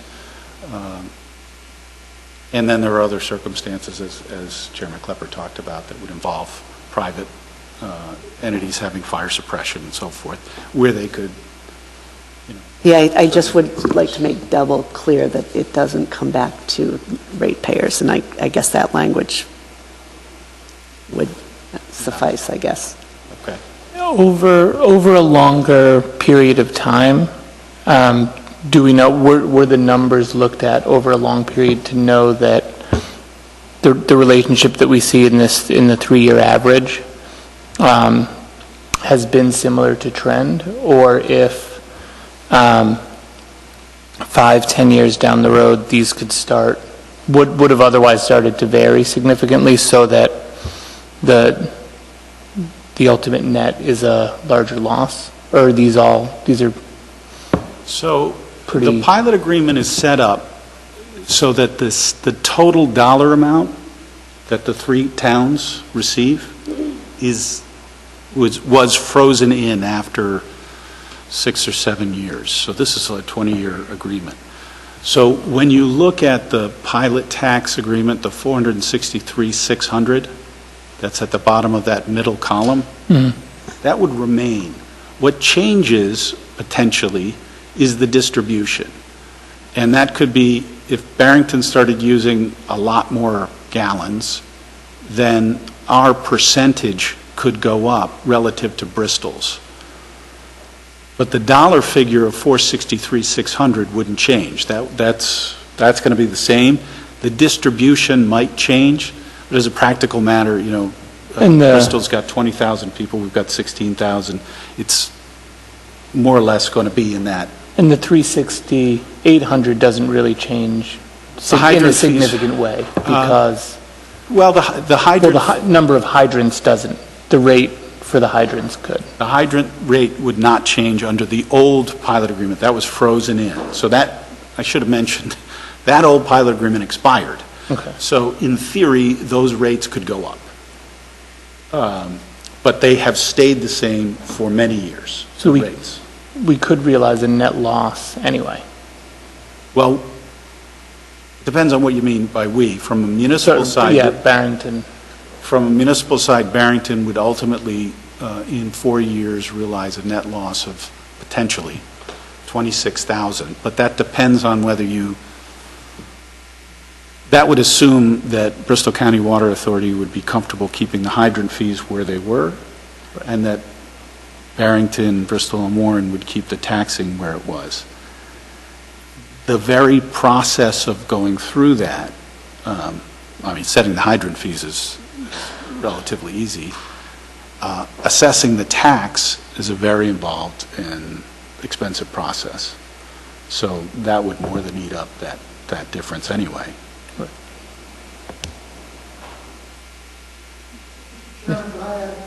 Yes.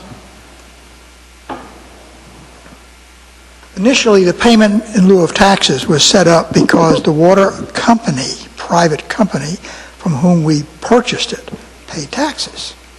So the town would suddenly have lost a bunch of money. So that was initially set up so that the towns would not be hurt once the water authority became a quasi-public operation. Hydrant fee is just a mechanism. It's a way to get money in a simple way of a mathematical formula, but it stands for much more than the number of hydrants. It's the pressure of the water. It's the availability of the pumps. Because when there's a big fire, the fire department calls us and we turn on more pumps. We open up more valves. We react to push water through the system so that when the pumpers are drawing this, the water is there. It's the larger pipe. In a typical suburban setup and, revitalizing West Barrington, they used to have 1-inch, 2-inch lines take care of a house. Now, it got gentrified, and so people put up a 2-story house instead of a cabin. They take a shower on the second floor, somebody flushes the toilet next door, and they let out a scream because the cold water, stops, okay? We've gone from a standard 6-inch to a standard 8-inch, and when we put in the streets. So we've upgraded the size of the pipe that we put in. This is in accordance with modern standards. We've changed the kind of pipe that we use that has less of a tubercle tendency, that is, filling up with crud and corruption over time. Things settle out of the water. That's why when we flush hydrants, we go backwards, and then you see discolored water because all of a sudden the water is flowing in the opposite direction. It dislodges things that are in there. And there are various ways that you clean this pipe. All I'm saying is, think about fire service rather than hydrant fee. The hydrant fee is simply the mechanism to collect the fire service. Several years ago, we had a national company come in and do a rate study for us. And they pointed out that while we get, with public and private, a combination of about 6% of our total operating costs are collected for fire service through the hydrant fees, public and private. The standard for a water authority our size, with the mileage and everything else, the area, should be as high as 23%. So that's, and just as you would not be inclined to suddenly pop up taxes unless you had to for some unknown reason. We're not inclined to suddenly add, 15, 20% to our water bill at this stage of the game. The thing that keeps us alive is because a number of years ago, we made a smart decision by the board to divide our bills into the base cost and the water cost. Because whether you use any water at all, we got to read your meter. We got to be there. The water's got to be there when you turn it on. So there's a lot that has to go in to operate our system, regardless of whether you use any water or not, because you might use it. So that's the base cost. And then you have the amount of water that you actually use. And so one of the things that we're working on, the long range, and that's why we've been in this big process to upgrade our meters. Once we get all of our meters changed, we will then go to monthly billing. That's step 2. There's nothing wrong with the way we bill right now because we bill quarterly. We don't bill once a quarter. We bill all during the quarter. But if you got your bill in February, you'd get it 3 months later, okay? 4 times a year. But all your gas and your electric are monthly. So it fits in with your budget, fits in with what you're used to, and all of a sudden the water bill comes in once every 3 months. So we're going to go to a monthly billing setup. When we're able to do that, we will then discuss and implement a 3-tier water rate system, which is to take care of folding in seniors, folding in people who have a difficulty, young families, who people don't use a lot of water. This is what's recommended to us by this water study that we had done. We can't do that till we get first all the meters changed, be able to go monthly billing, and then we'll talk about changing the rates and setting things up in an appropriate fashion. You mentioned that these things come back to bite you in the rear end if they're not thought out. Years and years ago, we started with a senior discount, and I guess it was $30,000 or $40,000. We fixed the amount. I think last year was $230,000. So things can work their way out of whack, and we're not trying to hurt anybody, but I'm just saying these kinds of situations need to get looked at just for the same reason that the town wisely has every 10 years you have a charter review, right? To either get with the business or change the charter for practical reasons. So this is just a little background in this. I've been involved in this situation since 1977 when I was on the council, and we suddenly got a letter from the then existing water company that said, hey, in 2 years our 20-year franchise expires. And we all looked at each other and we said, what is that?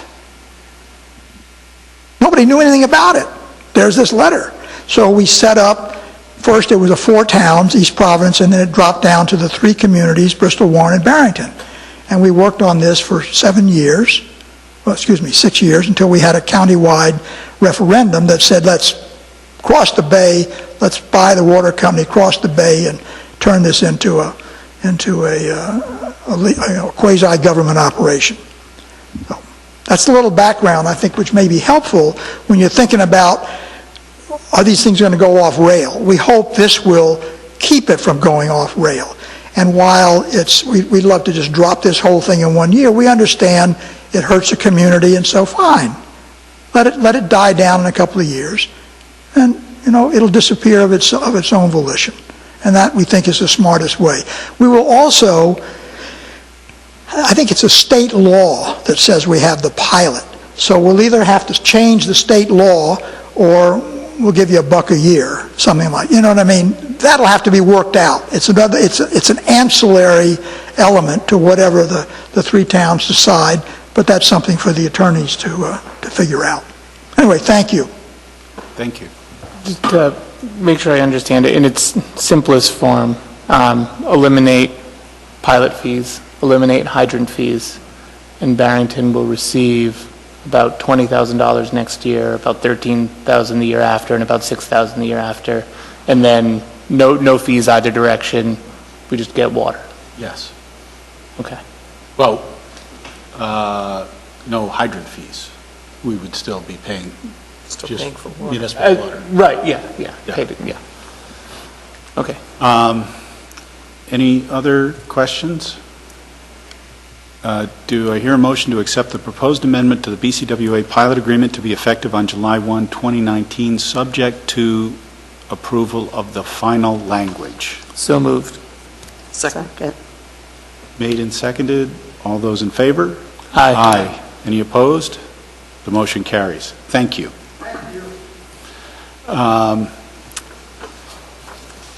The next item on our agenda is for public comment. This is a 2-minute statement to the public. This agenda is for members of the public to speak on a topic that is not already on the agenda.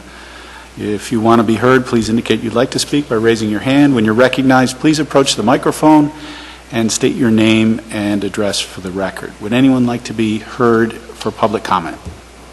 Please come forward.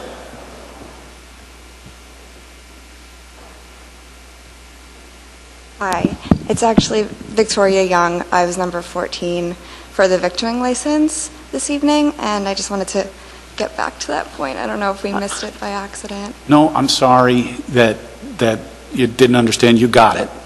Oh, okay. Well, I wasn't aware of that, so I'm sorry. that's okay. So the way the consent agreement is, we vote, and normally we don't have that much stuff that's pulled out of the consent agreement. We just approve all that stuff at once. Okay, yeah, I was told that I would be called up to tell you about it, so that's great No, news. We're all strongly in favor of ice cream. That's great. Are you Victoria? I am, yes. Congratulations. Thank you. Congratulations. Thank you. And That's I'm great sorry news. that we didn't make that clear to you, but That's okay. you got a great civics lesson. So. Yes, I learned a lot. I'm glad to be here. I'm excited to be part of the community, so thank you. Do you have Thank do you have a planned opening day? May 1st is our target 1st? date. Okay. Yeah. All right, thank you. Kayak Day. Talk to the guy in the hat about your opening date. Okay, so anyone else from the public? Seeing no one else, we'll move on. The next item is to discuss and act on the bylaws of the Conservation Committee. First, I just want to make sure, Mike, this was reviewed by your office? Yes, Amy going to my office not only reviewed it, she also made a number of edits. You don't see the edits, you have the final document, but all the references to statutes and other references to the code are all correct. Mike, you and I had a discussion about the fact that they wanted to have an officer as a treasurer. Yes. And what they actually want to do with that is simply have the person be responsible when it comes to budget time to be the one making recommendations to the council as to what the needs of the Conservation Commission are. They are not in the business of collecting money and distributing it, et cetera. Okay. Right, because this is another advisory committee, well, it's more than that, but they don't have a budget line item. In the past, though, they have had money that they've used for movies. I think they had a program of showing environmental movies, and also they had signs made up for not to dump leaves in our forests. And I'm unclear as to how that money was acquired. And I do know that any money that was in that line item was removed.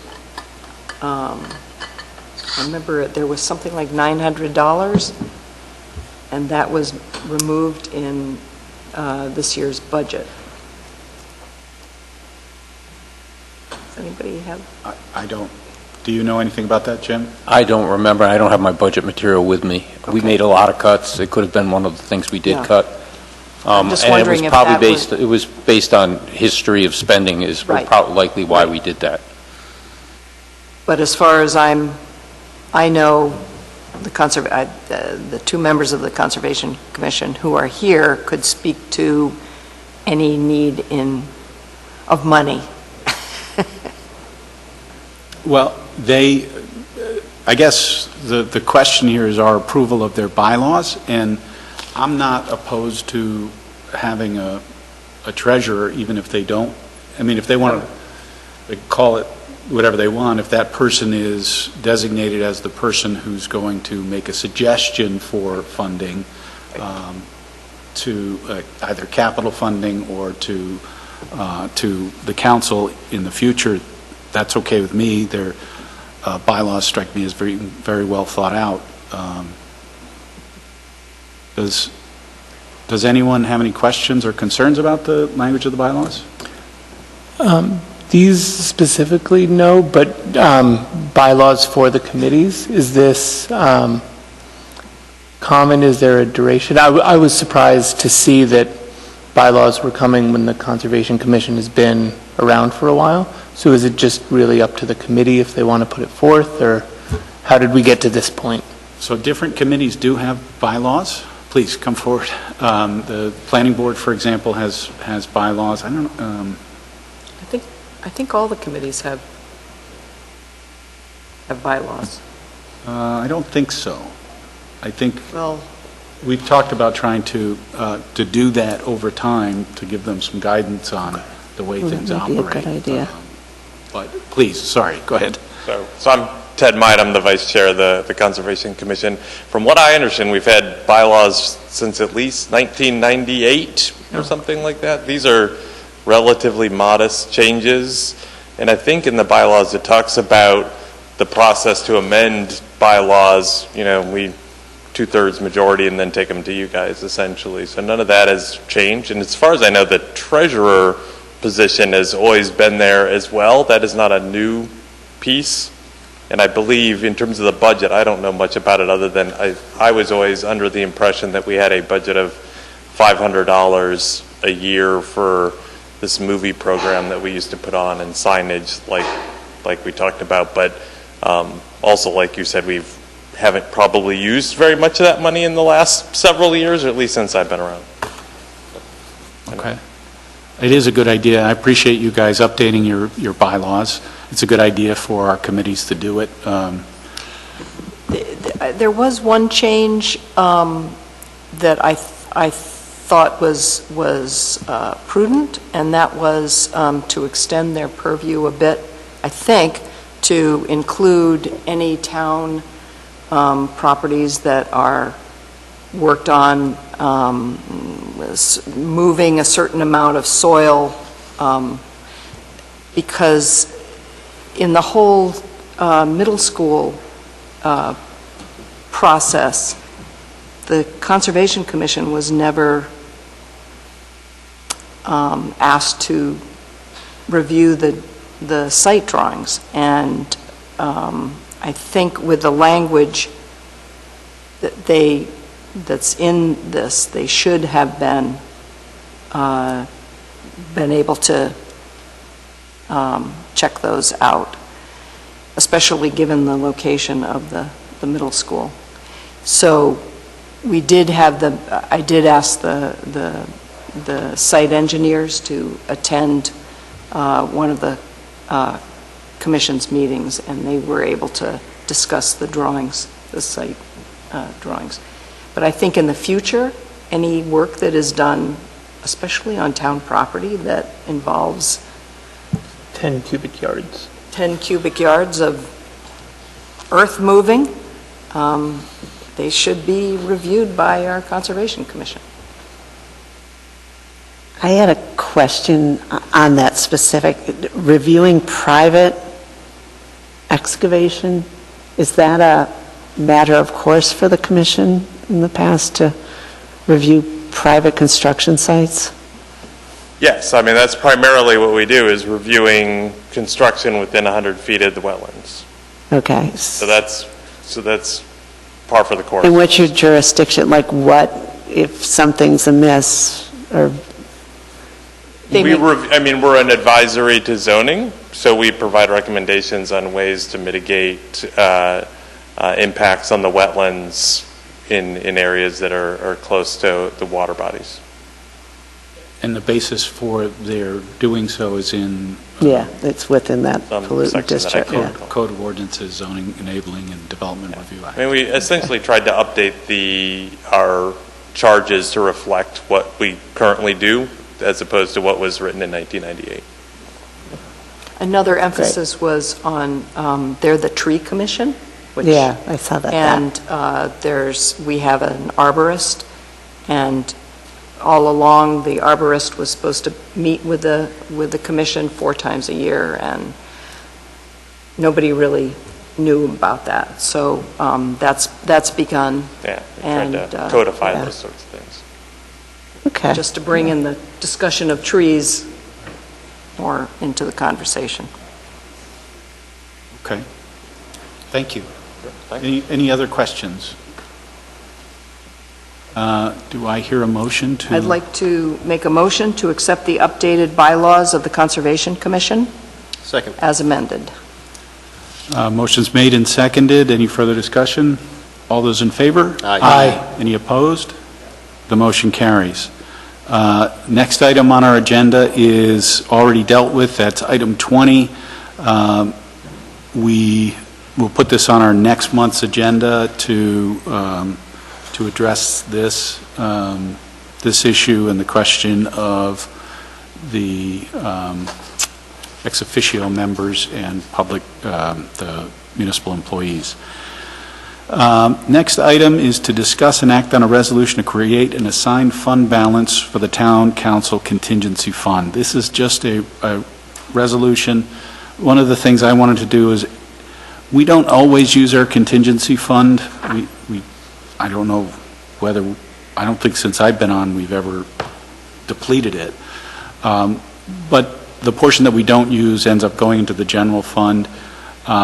This strikes me as the kind of thing that would make sense for us to just, whatever we use, will replenish that amount. If we use $5,000 in a particular year, we'll replenish $5,000 rather than putting the entire amount back in there. It could raise a little bit of a problem trying to hit the target number in the sense that if we end up using more in this period, like we did tonight, it might throw it off a little bit. But I don't think we're going to sort of be aiming for a target at somewhere between, what are we at now, 10,000 this year?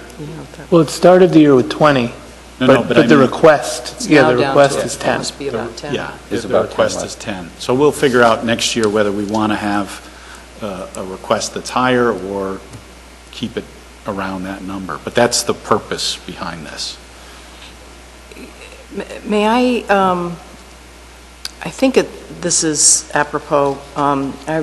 Looking over the notes, and I recall in my, from our discussion about the budget, Jacob suggesting a couple of times that contingency fund be moved to the town council block out of the miscellaneous, which better reflects the budget for the town council, especially for this year.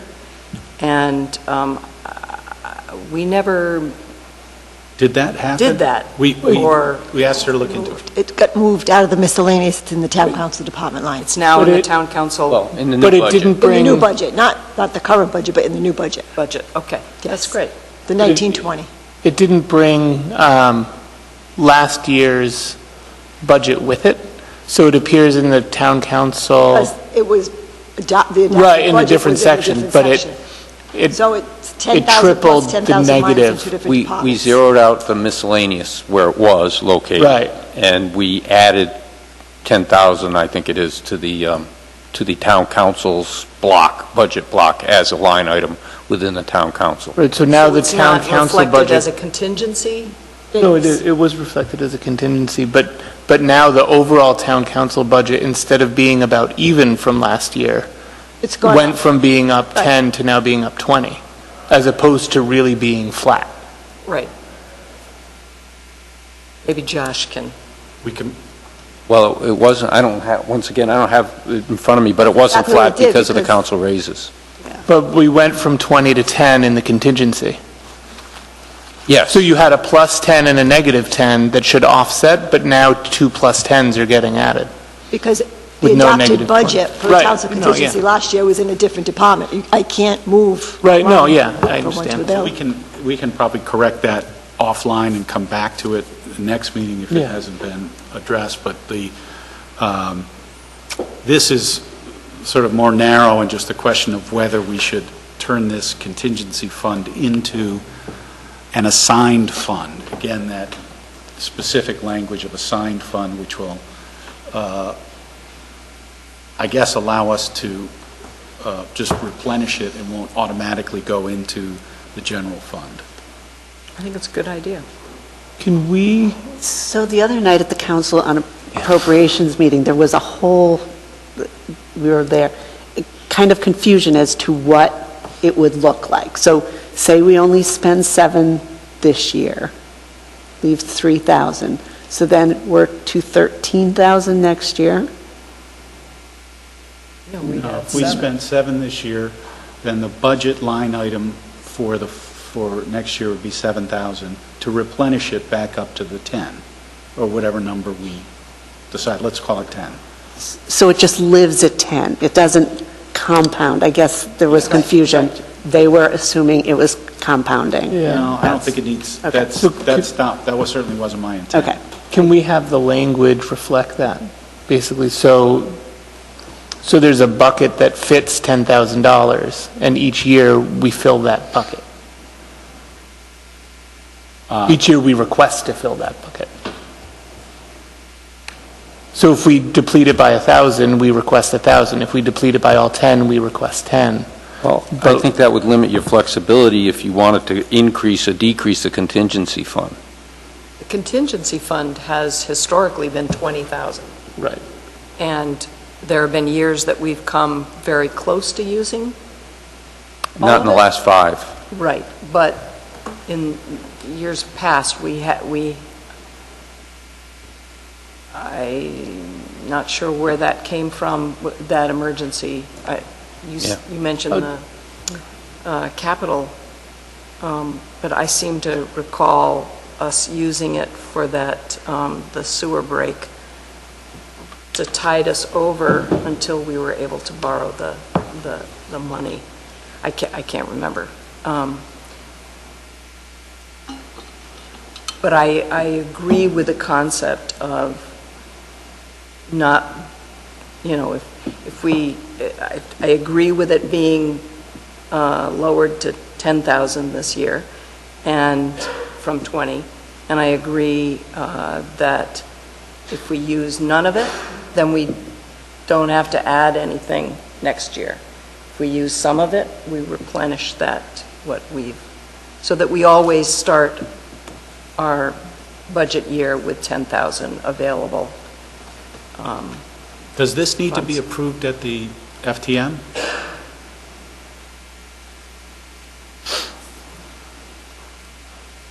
The resolution?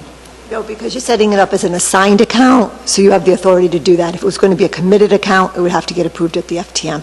Okay. So Would it impact this year's funds if we make the resolution now? Does it create the fund now? Sure. You're creating it before fiscal year ends. Oh, so whatever's left in there, I can put into the assigned versus the general fund, unassigned. So what if we cap it, rather than making it reflective of what the future requests are going to be, since that all gets run by the COA anyway, if we cap at 10? yeah, we can do that because we can always, if we Well, we find- can always vote to change that if it's needed, but, we can change that, and then we'd have to fund it through the FTM, but right. We can certainly do that. Yeah, just to You'd have to wait till add- next year to find out what you actually spend at the end of this year for budgeting purposes next year. So Because you don't know what you're going to spend between now and June 30th. Yeah. That's true. But just to add to what Joy said, I was surprised at the skepticism with which this, what I thought was a relatively small thing, was met with at the COA. And so I think putting some parameters around it would help alleviate that. I think they were wondering why we were doing this and how, and none of us really spoke well to it because it had kind of come up in conversation as we were looking at the budget. So I think putting some parameters around it would... So I agree. Go ahead. I just worry because this same type of thing, I think, came up 2 years ago when we talked about council salaries, and we said not this year. And the problem is that you can't budget 2 years in advance. Right? You don't make a budget decision 2 fiscal years. The COA's skepticism on this, I think it was satisfied by the fact that they still are going to see the budget allocation to the line item, and the voters are going to approve it. But I worry about tying the hands of our successors or successor COAs to say not more than $10,000 can go in the bucket if their reasoned judgment 5 years from now is it ought to be 20.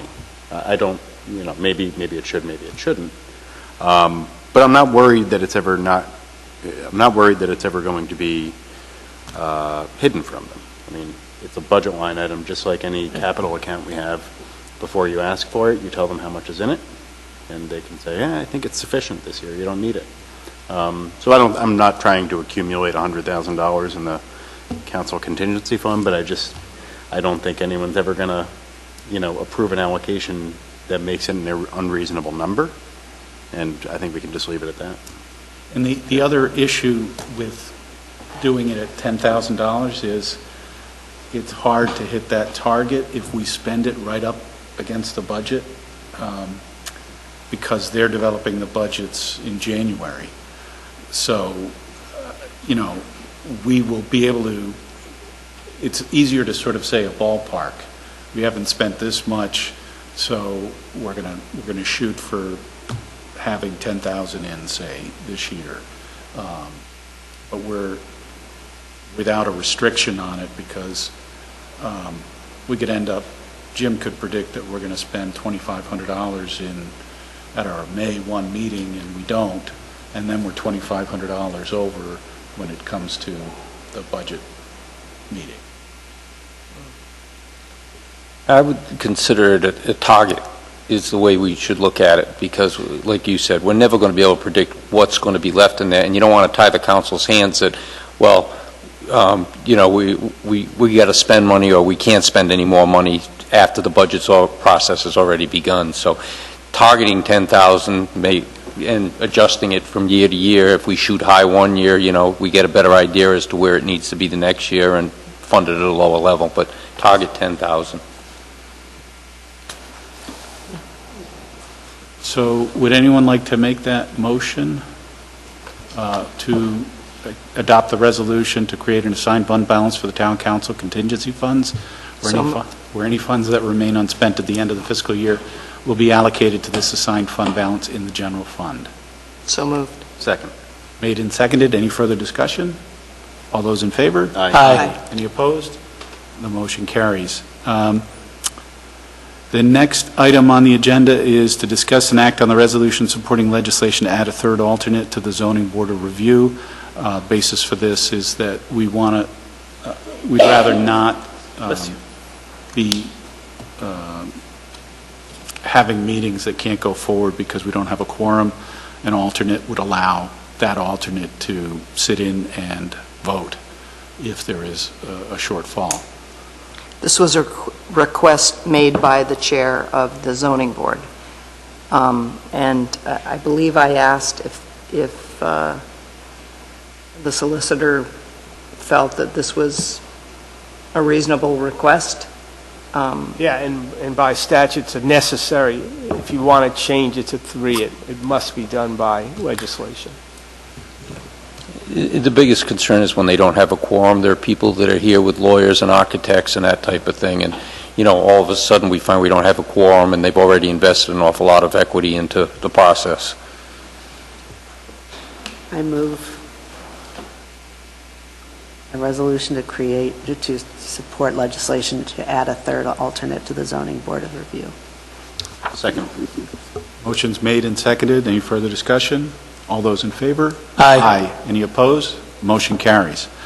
Next item is to discuss and act on a resolution supporting House Bill 5628, Senate Bill 0412, which would provide funding for coastal and riverine adaptation projects.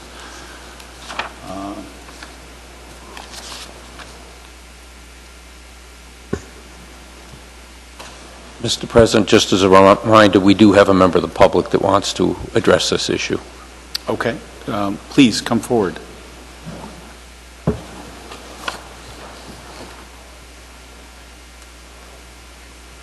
Great. Thank you, Mr. President and members of the Town Council. My name is Christopher Hamblett. I am a native and resident of the town, and I also am Director of Advocacy for Save the Bay, and happily those two things intersect here. The legislation that you're being asked to support establishes a statewide Climate Adaptation and Resilience Fund, affectionately known as OSCAR. And the idea of the fund is that it would help cities and towns across the state with climate adaptation projects. Barrington is actually a leader in those kinds of projects. Think of the Barrington Beach project, which Save the Bay worked on with the town on, and that project involved, in the face of rising seas, moving the parking lot back, planting seagrasses to help stabilize the shoreline, and actually moving the restroom facilities, the bathhouse, back out of harm's way. There are lots more projects like that around Narragansett Bay.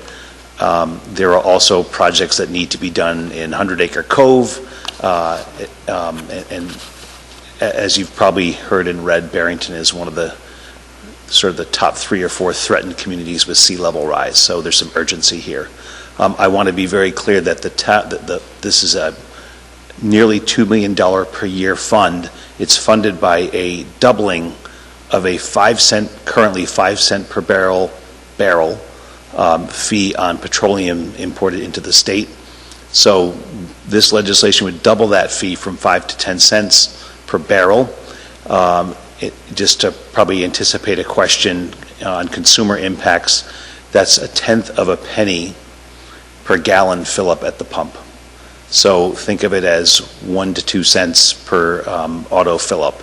And I think you all know that gas prices are volatile every day. So it's a fairly negligible consumer impact. It doesn't increase the state's or the town's taxes. And lastly, and maybe very importantly, unlike most state and federal programs of this ilk, this does not require a town match. This is an outright grant program. So we think for the health of Narragansett Bay and for also the well-being of our own community, I ask you to support this. Thank you. Thank you. Thank you, Mr. Hamlin. Anyone have any questions? Just one. I was trying to figure out from reading the legislation, you cannot use this for brick and mortar walls. So for building seawalls. What? Like seawalls. Yeah. Yes. Yeah. It's not for seawalls. It's generally designed to help natural systems function as sea levels rise. So for instance, if Barrington wanted to re-landscape Latham Park in the face of rising seas, the town would get funds to actually plant salt marsh grasses there. So the salt marshes can actually go upland and inland. But no, it's certainly not designed to build seawalls and hardwall the shoreline of Narragansett Bay. Or add boulders to Latham Park. Right. It's really the natural replenishment of... It is, although I'll say the moving back of the restroom facilities at Barrington Beach, that would qualify. So this is all about public lands and the natural systems on public lands, but also some of the infrastructure on public lands as well. So it's not all natural. So we could have gotten help to build the beach house? Yes, you could. Oh. Good to know. All right. Thank you. Thank you. Thank you. Would anyone like to make a motion? I'll make a motion to support the resolution supporting the Rhode Island Senate bill to provide funding for coastal and riverine adaptation projects. Second. Motion's made and seconded. All those in favor? Aye. Aye. Any opposed? Motion carries. Thank you. Now, that was just for the Senate bill.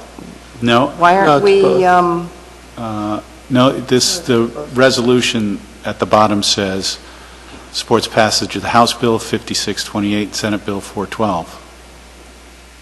Okay, It's so, but just in the the, manager's memo, it's missing. But okay, it has both here. The resolution that we'll be signing. All right, well, let's make that, okay. It's in there. Okay. Yeah. The next item on the agenda is to discuss and act on a resolution supporting stabilization of state education aid. This morning, I had a conversation with the chair of the school committee, Megan Douglas, and this, the state education aid funding formula, the purpose for this being on here is so that we could support the school committee in trying to get the right funding formula. And it's, as you might expect, a sort of complex issue. They did not, or Megan did not think that this particular resolution would sort of further Barrington's best interests, and so I'm going to suggest that we just withdraw it. We put it in because it seemed like it was supporting the school funding formula, but the funding formula is very complicated, and it didn't really support our view of it. I remember that as being part of the discussion in our legislative breakfast, and so I question, did I hear wrong? Or, so I think you're correct in just letting this lie. So I would like to withdraw it. Does anyone want to make the motion? Yep. Seeing none, we will then move on to the next item, which is to discuss and act on naming of the road in honor of Coach Frank Murgo, Coach Murgo Lane, in the Palmer Point development. If you grew up in Barrington, you probably knew Coach Murgo. You went to Barrington High School anyway. He passed away in January of this year at 95 years old. Coach Murgo was an institution in Barrington. My father coached with him in the 60s when he was a football coach. He had just about every job. He was a phys ed teacher. He was the trainer. He did baseball classes when I was a little kid at the YMCA. Everything having to do with athletics was Coach Murgo. And we thought it would be a nice honor to name this lane, which otherwise would have been like Oak Lane, Red Maple Lane. Thought it'd be a nice honor to name this road in his honor. I only have one question about this, and I don't have a problem in the least with naming the road in his honor.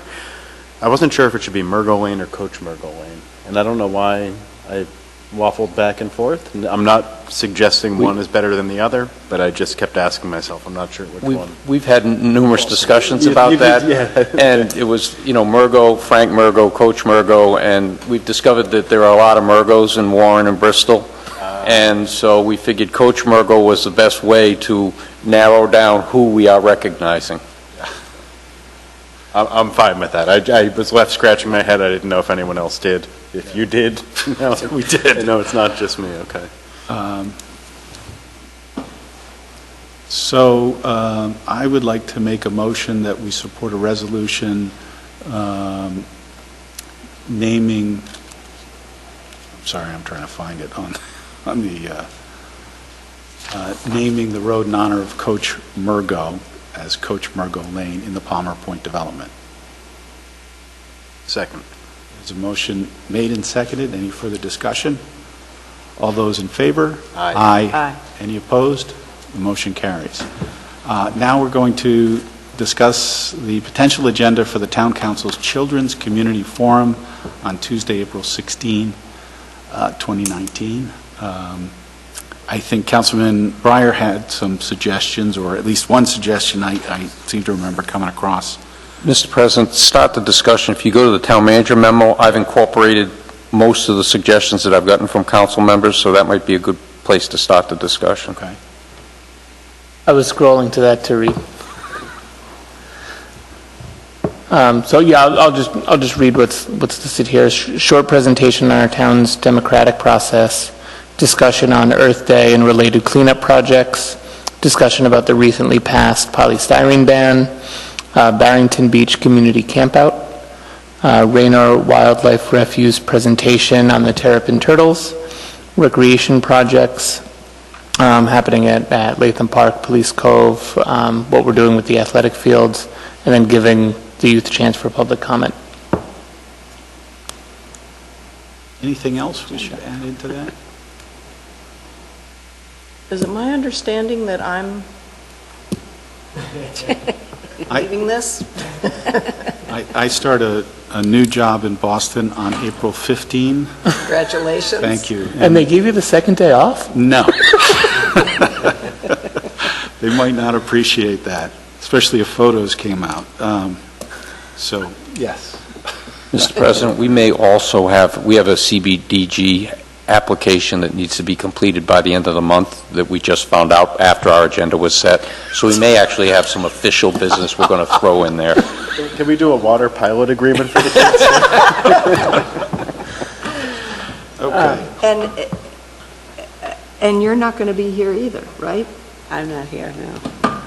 I'll be here. We do have a quorum. You're recently a grandma, Kate, right? Yeah. Okay, so this is Right up your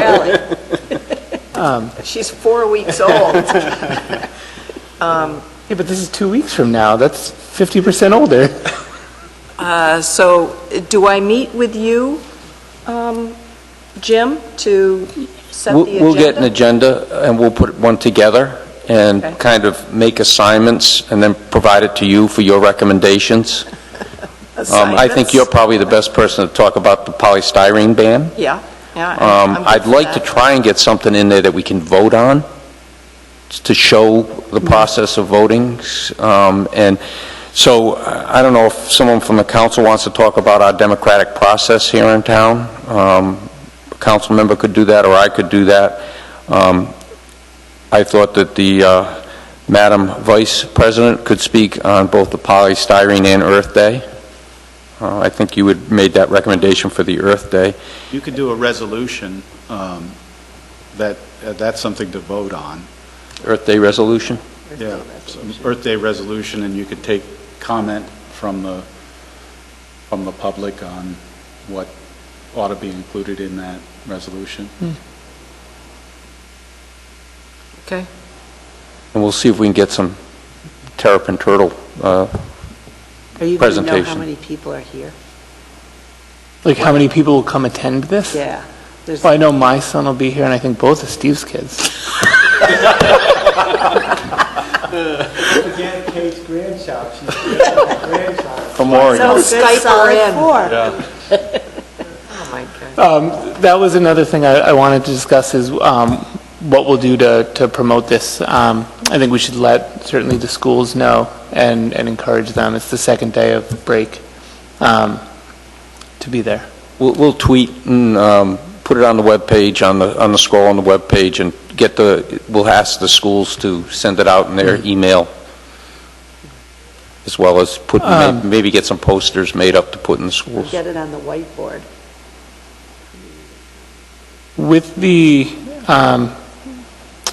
Barrington Beach Community Campout, so that was something that came up at a Boy Scout event I was at a couple weeks ago. Is that something we can do? I know there's no camping on the beach, but could something to vote on be potentially a waiver of that? We've got three active troops in town, and I have the Scoutmaster's contacts information, so we could begin that discussion. I would look at probably camping them on the grass area, and any kind of cooking would have to be done on a grill. Yeah. I didn't think it would be a Boy Scouts event. That's just where it came up. I think it could be a family Barrington event. Open to the whole community, not to Boy Scouts. We'd probably have to do a registration just because, the size. Yeah. But it's something, we can work out the logistics. That could be part of the agenda. They can see the fun details. I can see a whole bunch of teenagers looking at that. Just. We'll have our new police chief will have the detail that night. We'll get him a sleeping bag in a tent. Okay.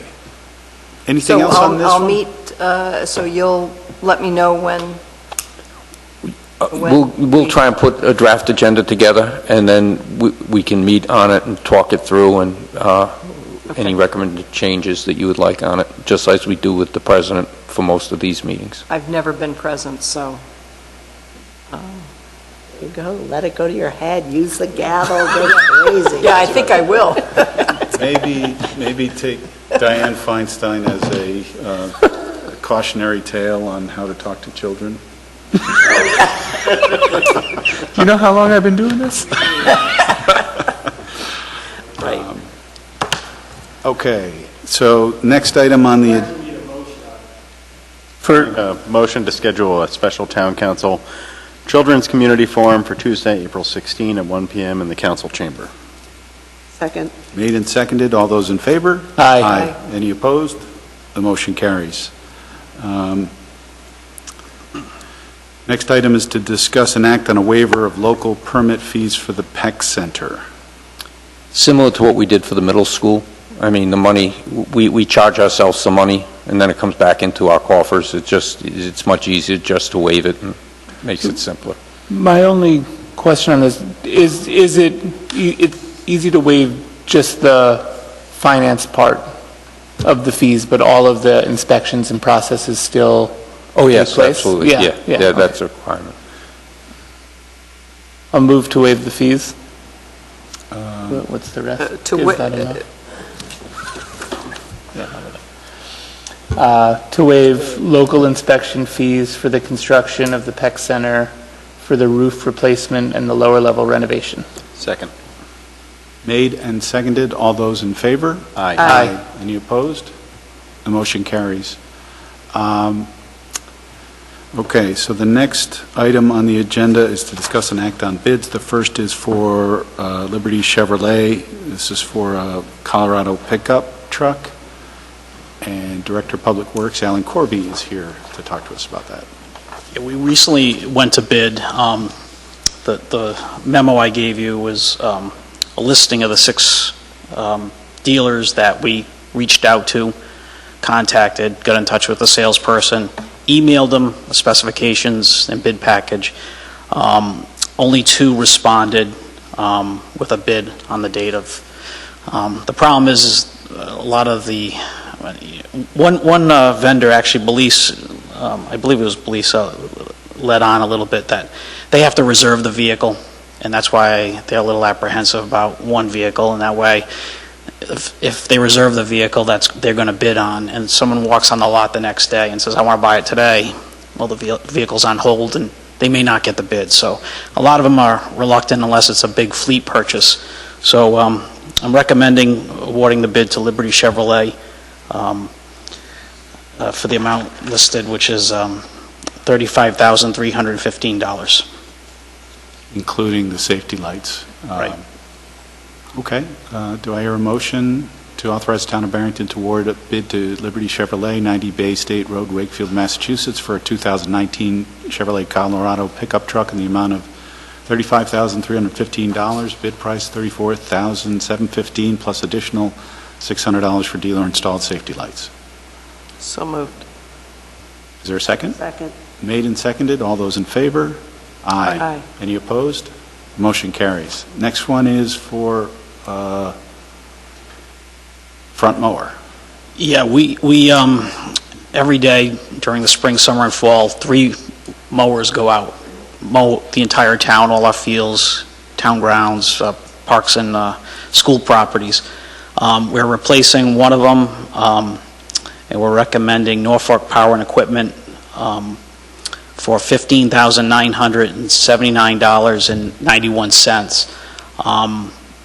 We also sent the package to Stephen Roy Equipment. They did not submit a bid package. It was also advertised in the Barrington Times, and it was put online. And as I said, we reached out to various vendors, but only one. We only received 1 bid. We do have experience with the Kubotas. They are pretty much. We have 3 of them, so they're good luck with us, and I recommend proceeding ahead with the purchase. And the 15,000, is it actually normally 20,000? Correct. And we're getting the trade-in for the Jacobson mower. And, you know, this is a little bit smaller of a mower than we typically buy. We're having problems with the new diesel engines. They're, the engines are being modified for high or low emissions, and in doing that, the diesel, they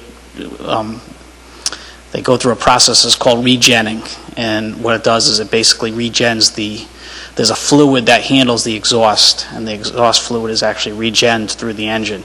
So we've been having problems with some of the mowers with the regen system. So this mower here has a newer system that it's not as intense for the emissions, so it works a little better for us, and we shouldn't have the problems we've been having with the diesels. So, but I'm recommending that we go with them. The diesel motor is still the stronger of the gas, between gas and diesel.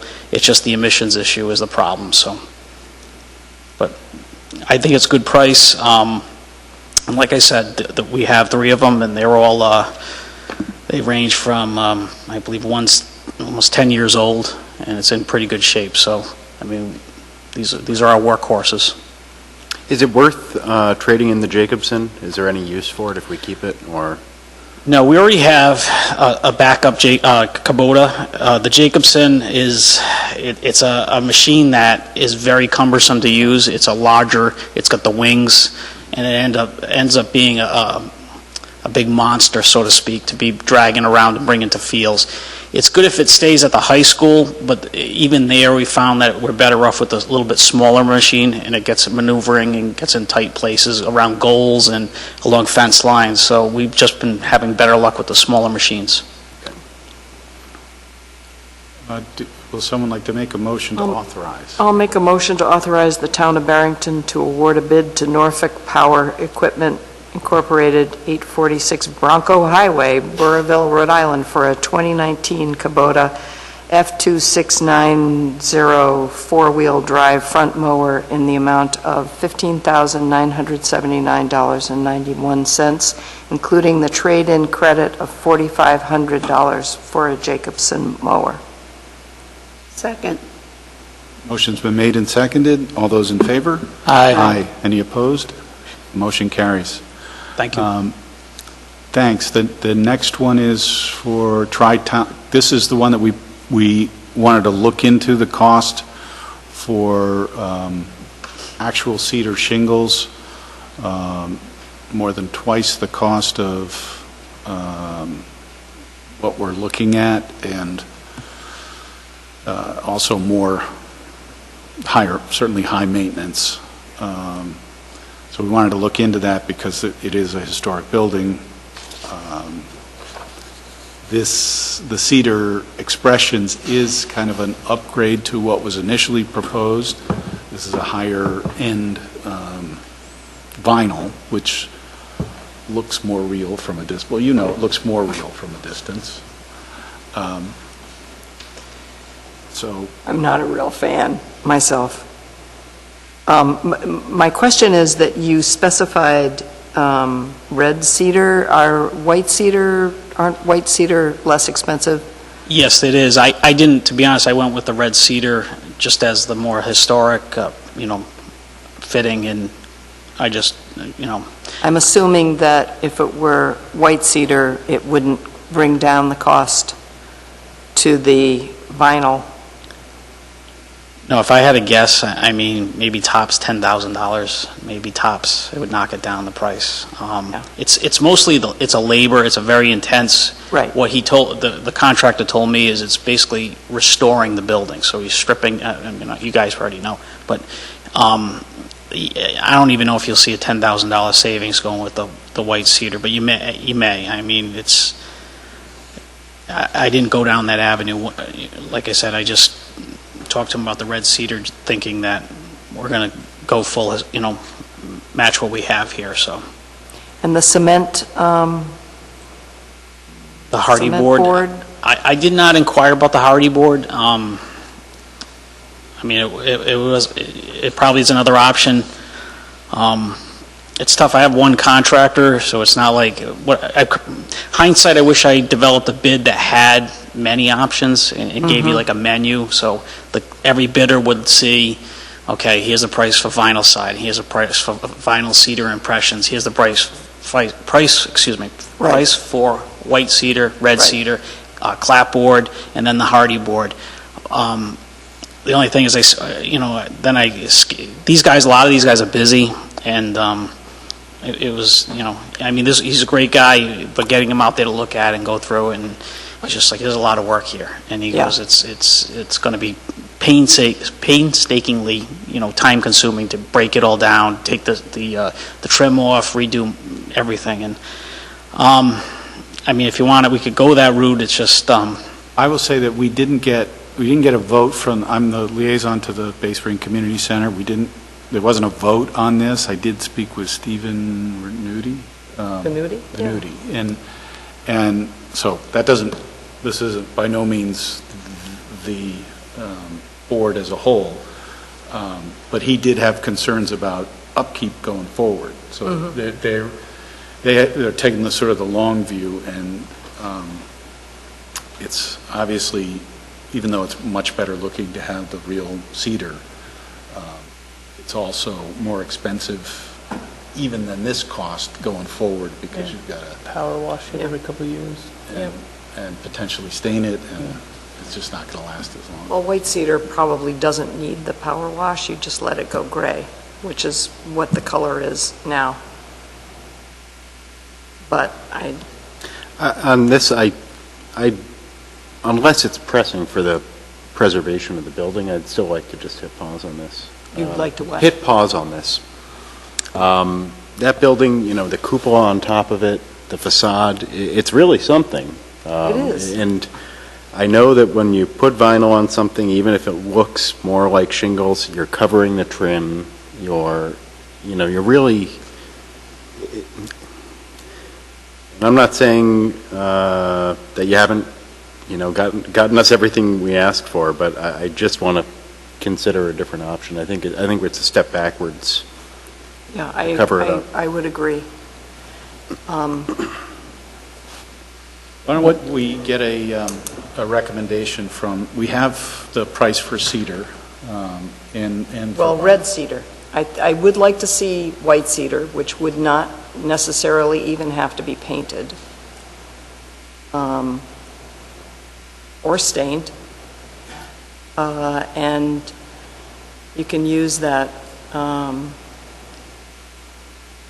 you can use the I forget what it's called.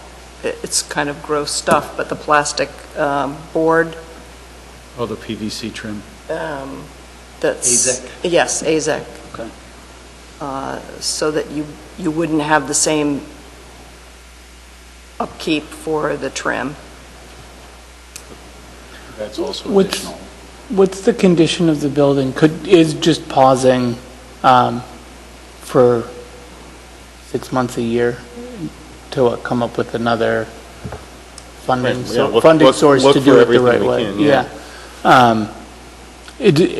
Do we risk the building by doing that? I don't think so. When I was asked just to get a price for vinyl siding and for roof. We didn't do a structural analysis or analysis of the building itself. But to answer your question, I think it could wait a year, absolutely, and I think we'll be okay. Getting the roof done is the critical thing. It needs to get done. We can vote that out separately, right? Well, we did. We did that already. We approved that. So we can postpone this. Let me suggest that at the next meeting of the Bay Spring Community Center Board, I bring this to them and tell them what our concerns are and get them to let us know what they think about it. I mean, it's a historic building. I also think Barrington Preservation Society should, I think they would have an opinion, and they might have some sort of funding ideas. Town planner might. Preservation. Do you have any grants in your pocket or anything? So we will postpone a vote on this. Mike, do we need to make a vote to To not vote? To You can just, table it? you can make a vote just to file this matter. Okay. And we'll raise it again. Do I hear a motion to file this matter for further investigation? So moved. Second. Made and seconded. All those in favor? Aye. Aye. Aye. Please extend appreciation to the contractor Yes. for coming Yeah. coming back. It will. And- He's a local guy, too. He's from town, and Yeah. he's been great. And we'll talk to, working on maybe building the across folks the- at Bay Spring will have ideas too, and Which is in the scope. what we look at it, and we've Sure. got some, I think that's a smart move, and even if you wait a year, I think it's better. We'll have if you have to ask for more money, additional funds, obviously, because the cost will be up there, but get everyone's input, and this way we have a good direction, so it's a good move. So, okay. thank you. Thank you. Thanks for your efforts. Next item on our agenda is from the Bay Team to award a bid for the Prevention Coordinator for the 2018 Partnership for Success Grant to Caitlin Todd in the amount of $52,000. Thank you for coming in. It's way down here. Well, Denise Alves, Prevention Director for the Bay Team, and we are here requesting that you approve to award Caitlin Todd the Prevention Coordinator position. This is a 5-year grant that we were awarded by the state, and she will be Prevention Coordinator. Okay, so the funding is from the state, and it's Funding is federal funding that is passed through the state, right. through the Department of BHDDH, and they do all the prevention awarding for the state. Yes. We especially like it when people come to us without asking for money. No, none of this money comes from the town of Barrington at all. Yeah. None of the funding. How is this different from your position? So my position for the region is shared with Kristen Westmoreland. We were required for this new money coming in, specifically for alcohol, for the next 5 years, to have a position, Okay. 1 FTE. So this grant is particular to Alcohol. alcohol? Yes, yes. We also have another grant that's coming that is particular to opioids. Okay. And that is also requiring 1 FTE, but we are splitting that. So it will actually be 2 part-time positions, but this one will be 1 full-time. And all of these efforts are not just aimed at underage?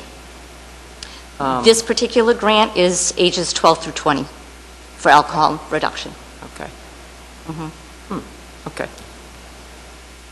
The opioid grant is not. It has That is- no age limit? That is full spectrum of age. Mhm. And is this 52,000 annually, or is this the total amount of the grant? No, this is 52,000 annually, and it will be For 5 years. reviewed each year. Okay.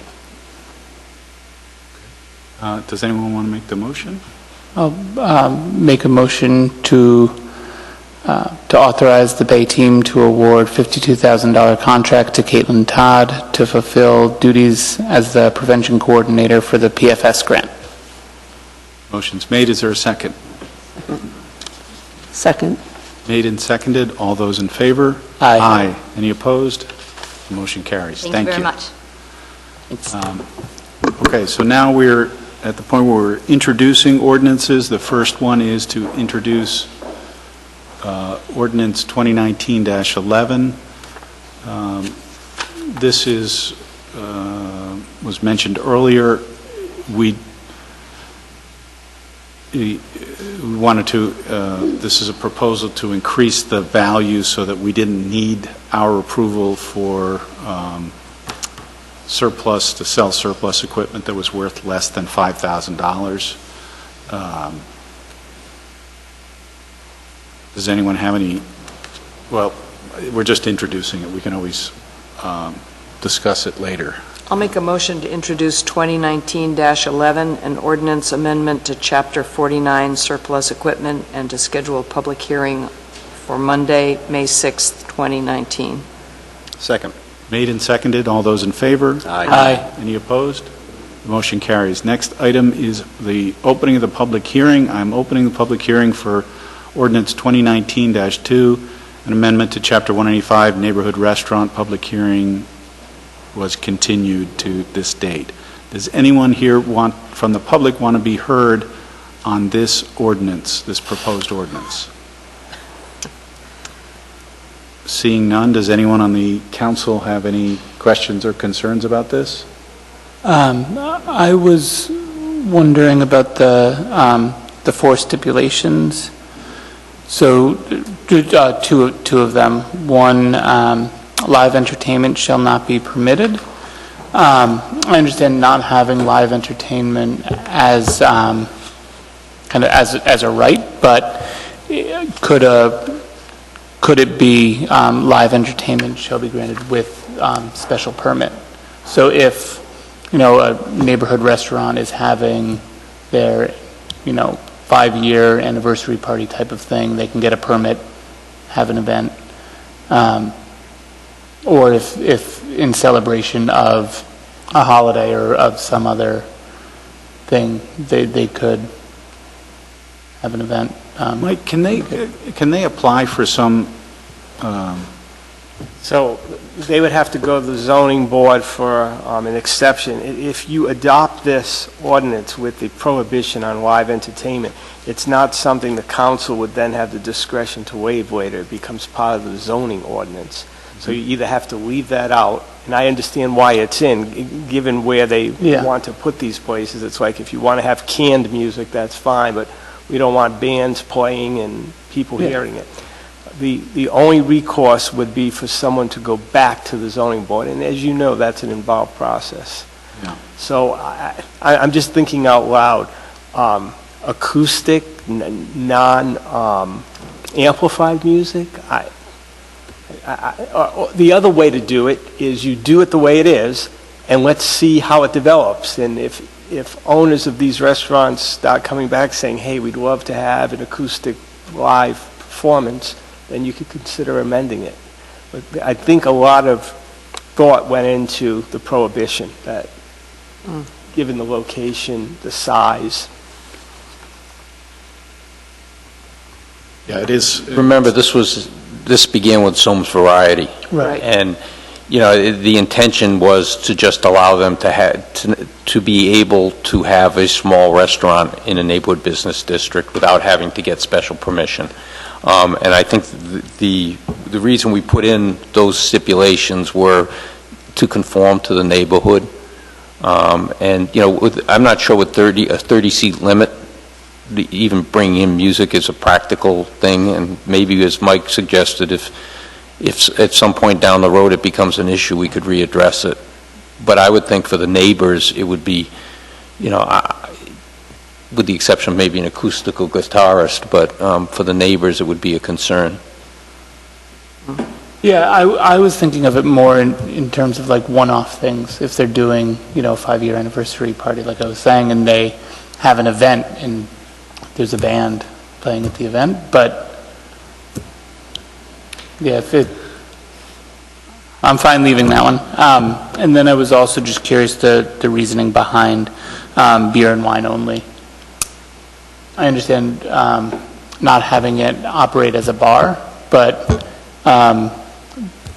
you could have 30 seats, no bar, and still a full liquor license. I just curious about the reason.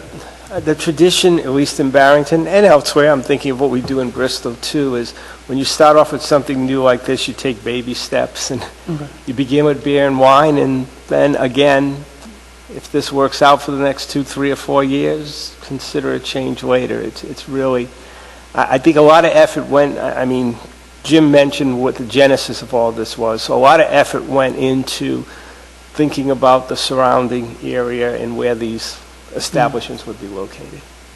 There's strong but focused opposition to this particular kind of change, and there, I have no doubt, would be equally focused and perhaps stronger opposition to music or anything like that. So we could just start with, if we could just start with it as it is, and then, you know, if there's a need, they could certainly come before us and we'd be open to listening, but. Yeah, I ask questions not always to change, but to better understand, which is good. I think when this first, when this particular case first came before the zoning board, I was not the liaison, but it's my understanding that one of the biggest concerns was that ultimately this would turn into a McDonald's. Mm-hmm. And they were most particularly concerned about drive-through ability. It's one of the few places where you could actually put one that wouldn't interrupt traffic. I'm not advocating for it. I'm just saying that's why people are probably concerned about it.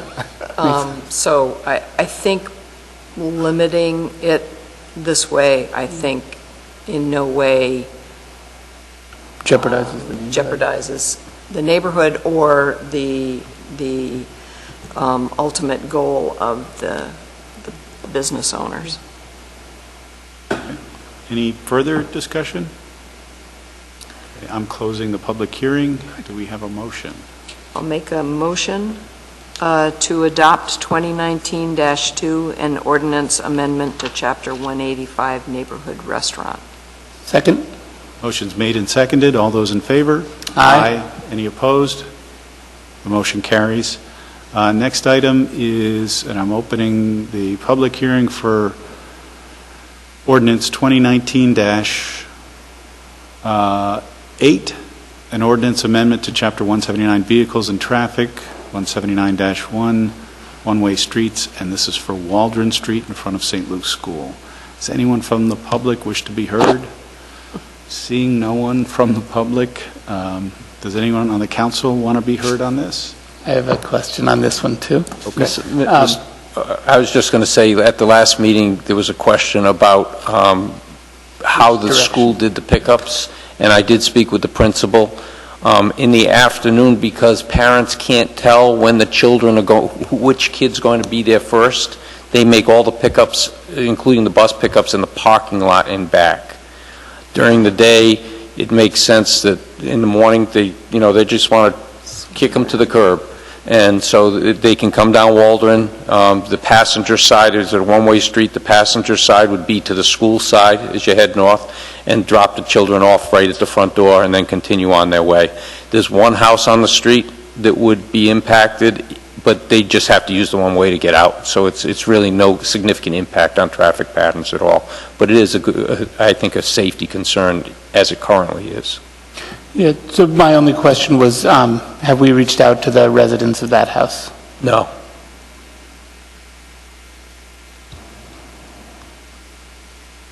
Can I ask, you said that the passenger door would be to the school? Yes. But this has it going north. Yes. I think, I'm looking at the It's map. between the church and the school. Oh, so as it's you not, head it's north. not at the front door of the school? Yeah, the front door of the school is on Waldron on the right side as you head north. Oh, okay. It's Yep, across yep. Waldron from Okay, the back thank you of the very church. much. Yep, just wanted to make sure we had it right. As a matter of course, do we tell neighbors about changes like this, or is that not? Not that no, I mean, that's why we have public hearings and that type of thing. It is advertised, though, Right, this is, in the Barrington Times, right? it is. No. I mean, yes, these are all, Mary, are they advertised? They are not. Only the zoning, only zoning ordinance amendments are advertised. so this isn't a zoning ordinance, this is a, Butters, we also notify butters by letter. Ordinance, right. Zoning is like 185, so if you see anything with 185, I see. that has to be advertised for 3 weeks. Then I would like to push this to our April 16th meeting for a vote, so that I'll do it myself. I would like to contact the residents of that home and just let them know that we're going to make the street they live on a one-way street for 1 hour. for an hour every day. Just for an hour, right? I understand, but I would not like to wake up one day and find out that my street has changed its rules. That was one other thing I was going to mention. The ordinance as drafted actually has it for 13 hours of the day. That's a big part. We'd have to fix that one. And we don't need to advertise this, so we can just continue this to the Yes, next. you could, as long as you, time and date certain, you can continue it. Do we need a vote to continue it? Yes. Okay. Do I have a motion to continue this matter until our next town council, well, our May town council meeting? No, our April 16th town council meeting. I mean, Oh, well, you're talking about the... Yeah, I don't- Oh, yeah, So you could you just want do to it then. do this in front of your son? we can vote on lots of other stuff. No, I don't want to vote, I don't want to vote no on this, but I also won't vote yes on it without the people living in that house being made aware. Is that possible to do? Sure. We've got a Okay. quorum. All right. I think it'll be very quick. I don't think any of the kids will be upset. Well, they also will see Okay. the real So sausage. is there a second to the motion to continue this to the April 16 meeting? I'll second that. All those in favor? Aye. Aye. Okay, the matter is continued. Can I ask a question? So, is, Mr. Breyer, will you be sending a letter? Yeah, Particular? I could just go and knock. I'll go. Is that okay? Sure. You can call, you can send a letter. Yeah, I don't they're know nice. their name or phone number. I can't remember their name, but they're a nice family. I'll take it upon myself to contact them in a friendly manner. Yes. Yeah, no. Okay. Mary's not convinced. The next item is, Military. this is ordinance, I'm opening the public hearing for ordinance 2019-9, an ordinance amendment to Chapter 169, Taxation, Article 8, Military Service-Related Exemptions. Does anyone from the public wish to be heard? Seeing no one from the public at all, does anyone from the council want to be heard on this? Steve, could you just... Yeah, so I'll fill you in. Mike Tripp is a very persistent fellow.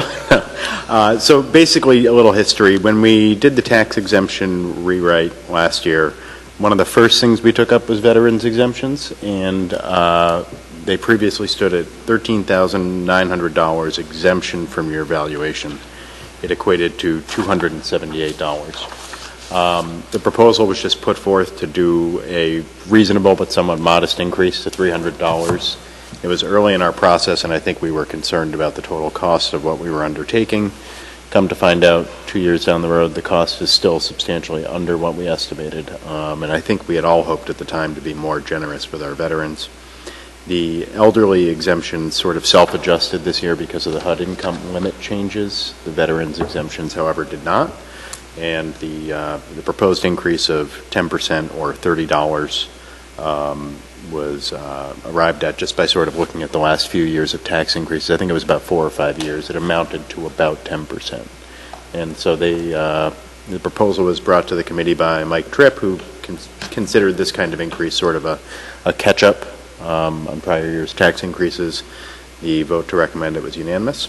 So the way it works, you will see there are two changes. Veterans or their widows receive an exemption from going up from $300 to $330. If a veteran is totally disabled in the line of service, they get an additional exemption on top of that, which would also go up from $300 to $330. So a totally disabled veteran gets total exemptions of $660. I concur that Mike Tripp is quite excited about this. He talked to me at the juvenile hearing board meeting. He was very pleased. So I'm closing the public hearing, and would anyone like to make this motion? I will make the motion to adopt ordinance 2019-9, amendment to Chapter 169, Taxation, Article 8, Military Service-Related Exemptions. Second. Motion's made and seconded. All those in favor? Aye. Any opposed? Motion carries. Next item is to set our agenda. One is the drainage ordinance amendment. This is This has to do with people pumping out their basements, particularly in the winter. We have trouble because it's caused a couple of accidents in town where they pump it into the road and the roads get icy. This would increase the fine for pumping it into the road, which is already in there, and it would also charge them for having DPW come out and sand and salt to fix the condition that they're causing. Public Waters Amendment, this is generally just placing the Harbor Patrol under the Barrington Police Department, not under the Boston Police. That might be interesting. And then we have a Bay Team tobacco presentation. I don't know exactly the goal of that. It's, I think, a rerun of last year's presentation by the high school students Oh, okay. that developed the presentation, so we'll try and limit the scope of that to, give them a time limit. Okay, and then the next item is food truck ordinance. This is required by the Department of Business Regulation. This is a statewide food truck ordinance, so I guess we're going to have a presentation on Yeah, this. so basically, we've asked Mike his staff to draft an ordinance that complies with the state requirements Okay. that DBR put out. So, Would there be any reason to have the Bay Team tobacco presentation at the children's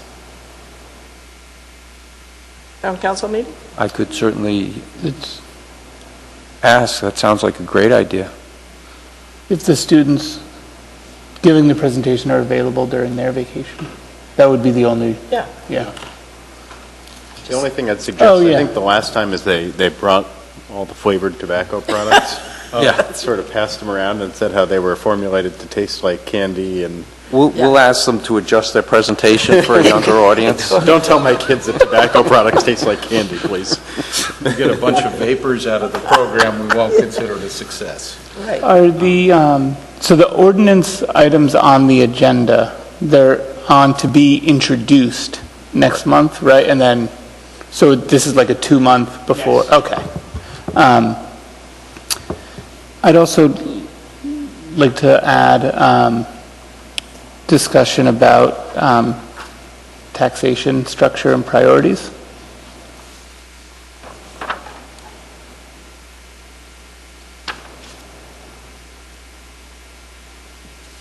Okay.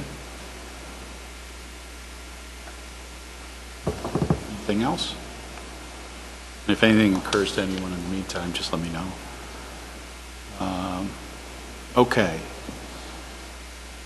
So, agenda item 31, to move into executive session in accordance, is there a motion to move into executive session in accordance with Rhode Island General Laws 42465A2, collective bargaining, police, local 351, fire, local 1774, DPW, local 14845, and dispatchers, local 555. That can't be right. 42465A2, litigation, Town of Barrington, appellant versus e-cig shed. Appellees SU 2018-250A. 42465A5, acquisition of property, Lot 3A, George Street. 42465A6, prospective business, Shine Harmony, formerly known as Zion, and to discuss executive session minutes from March 4 for placement on the Town Council agenda for May 2019. So moved. Second. Made and seconded. All those in favor? Aye. Aye. Aye. We are in executive session. We take a... I need to help with Barrington.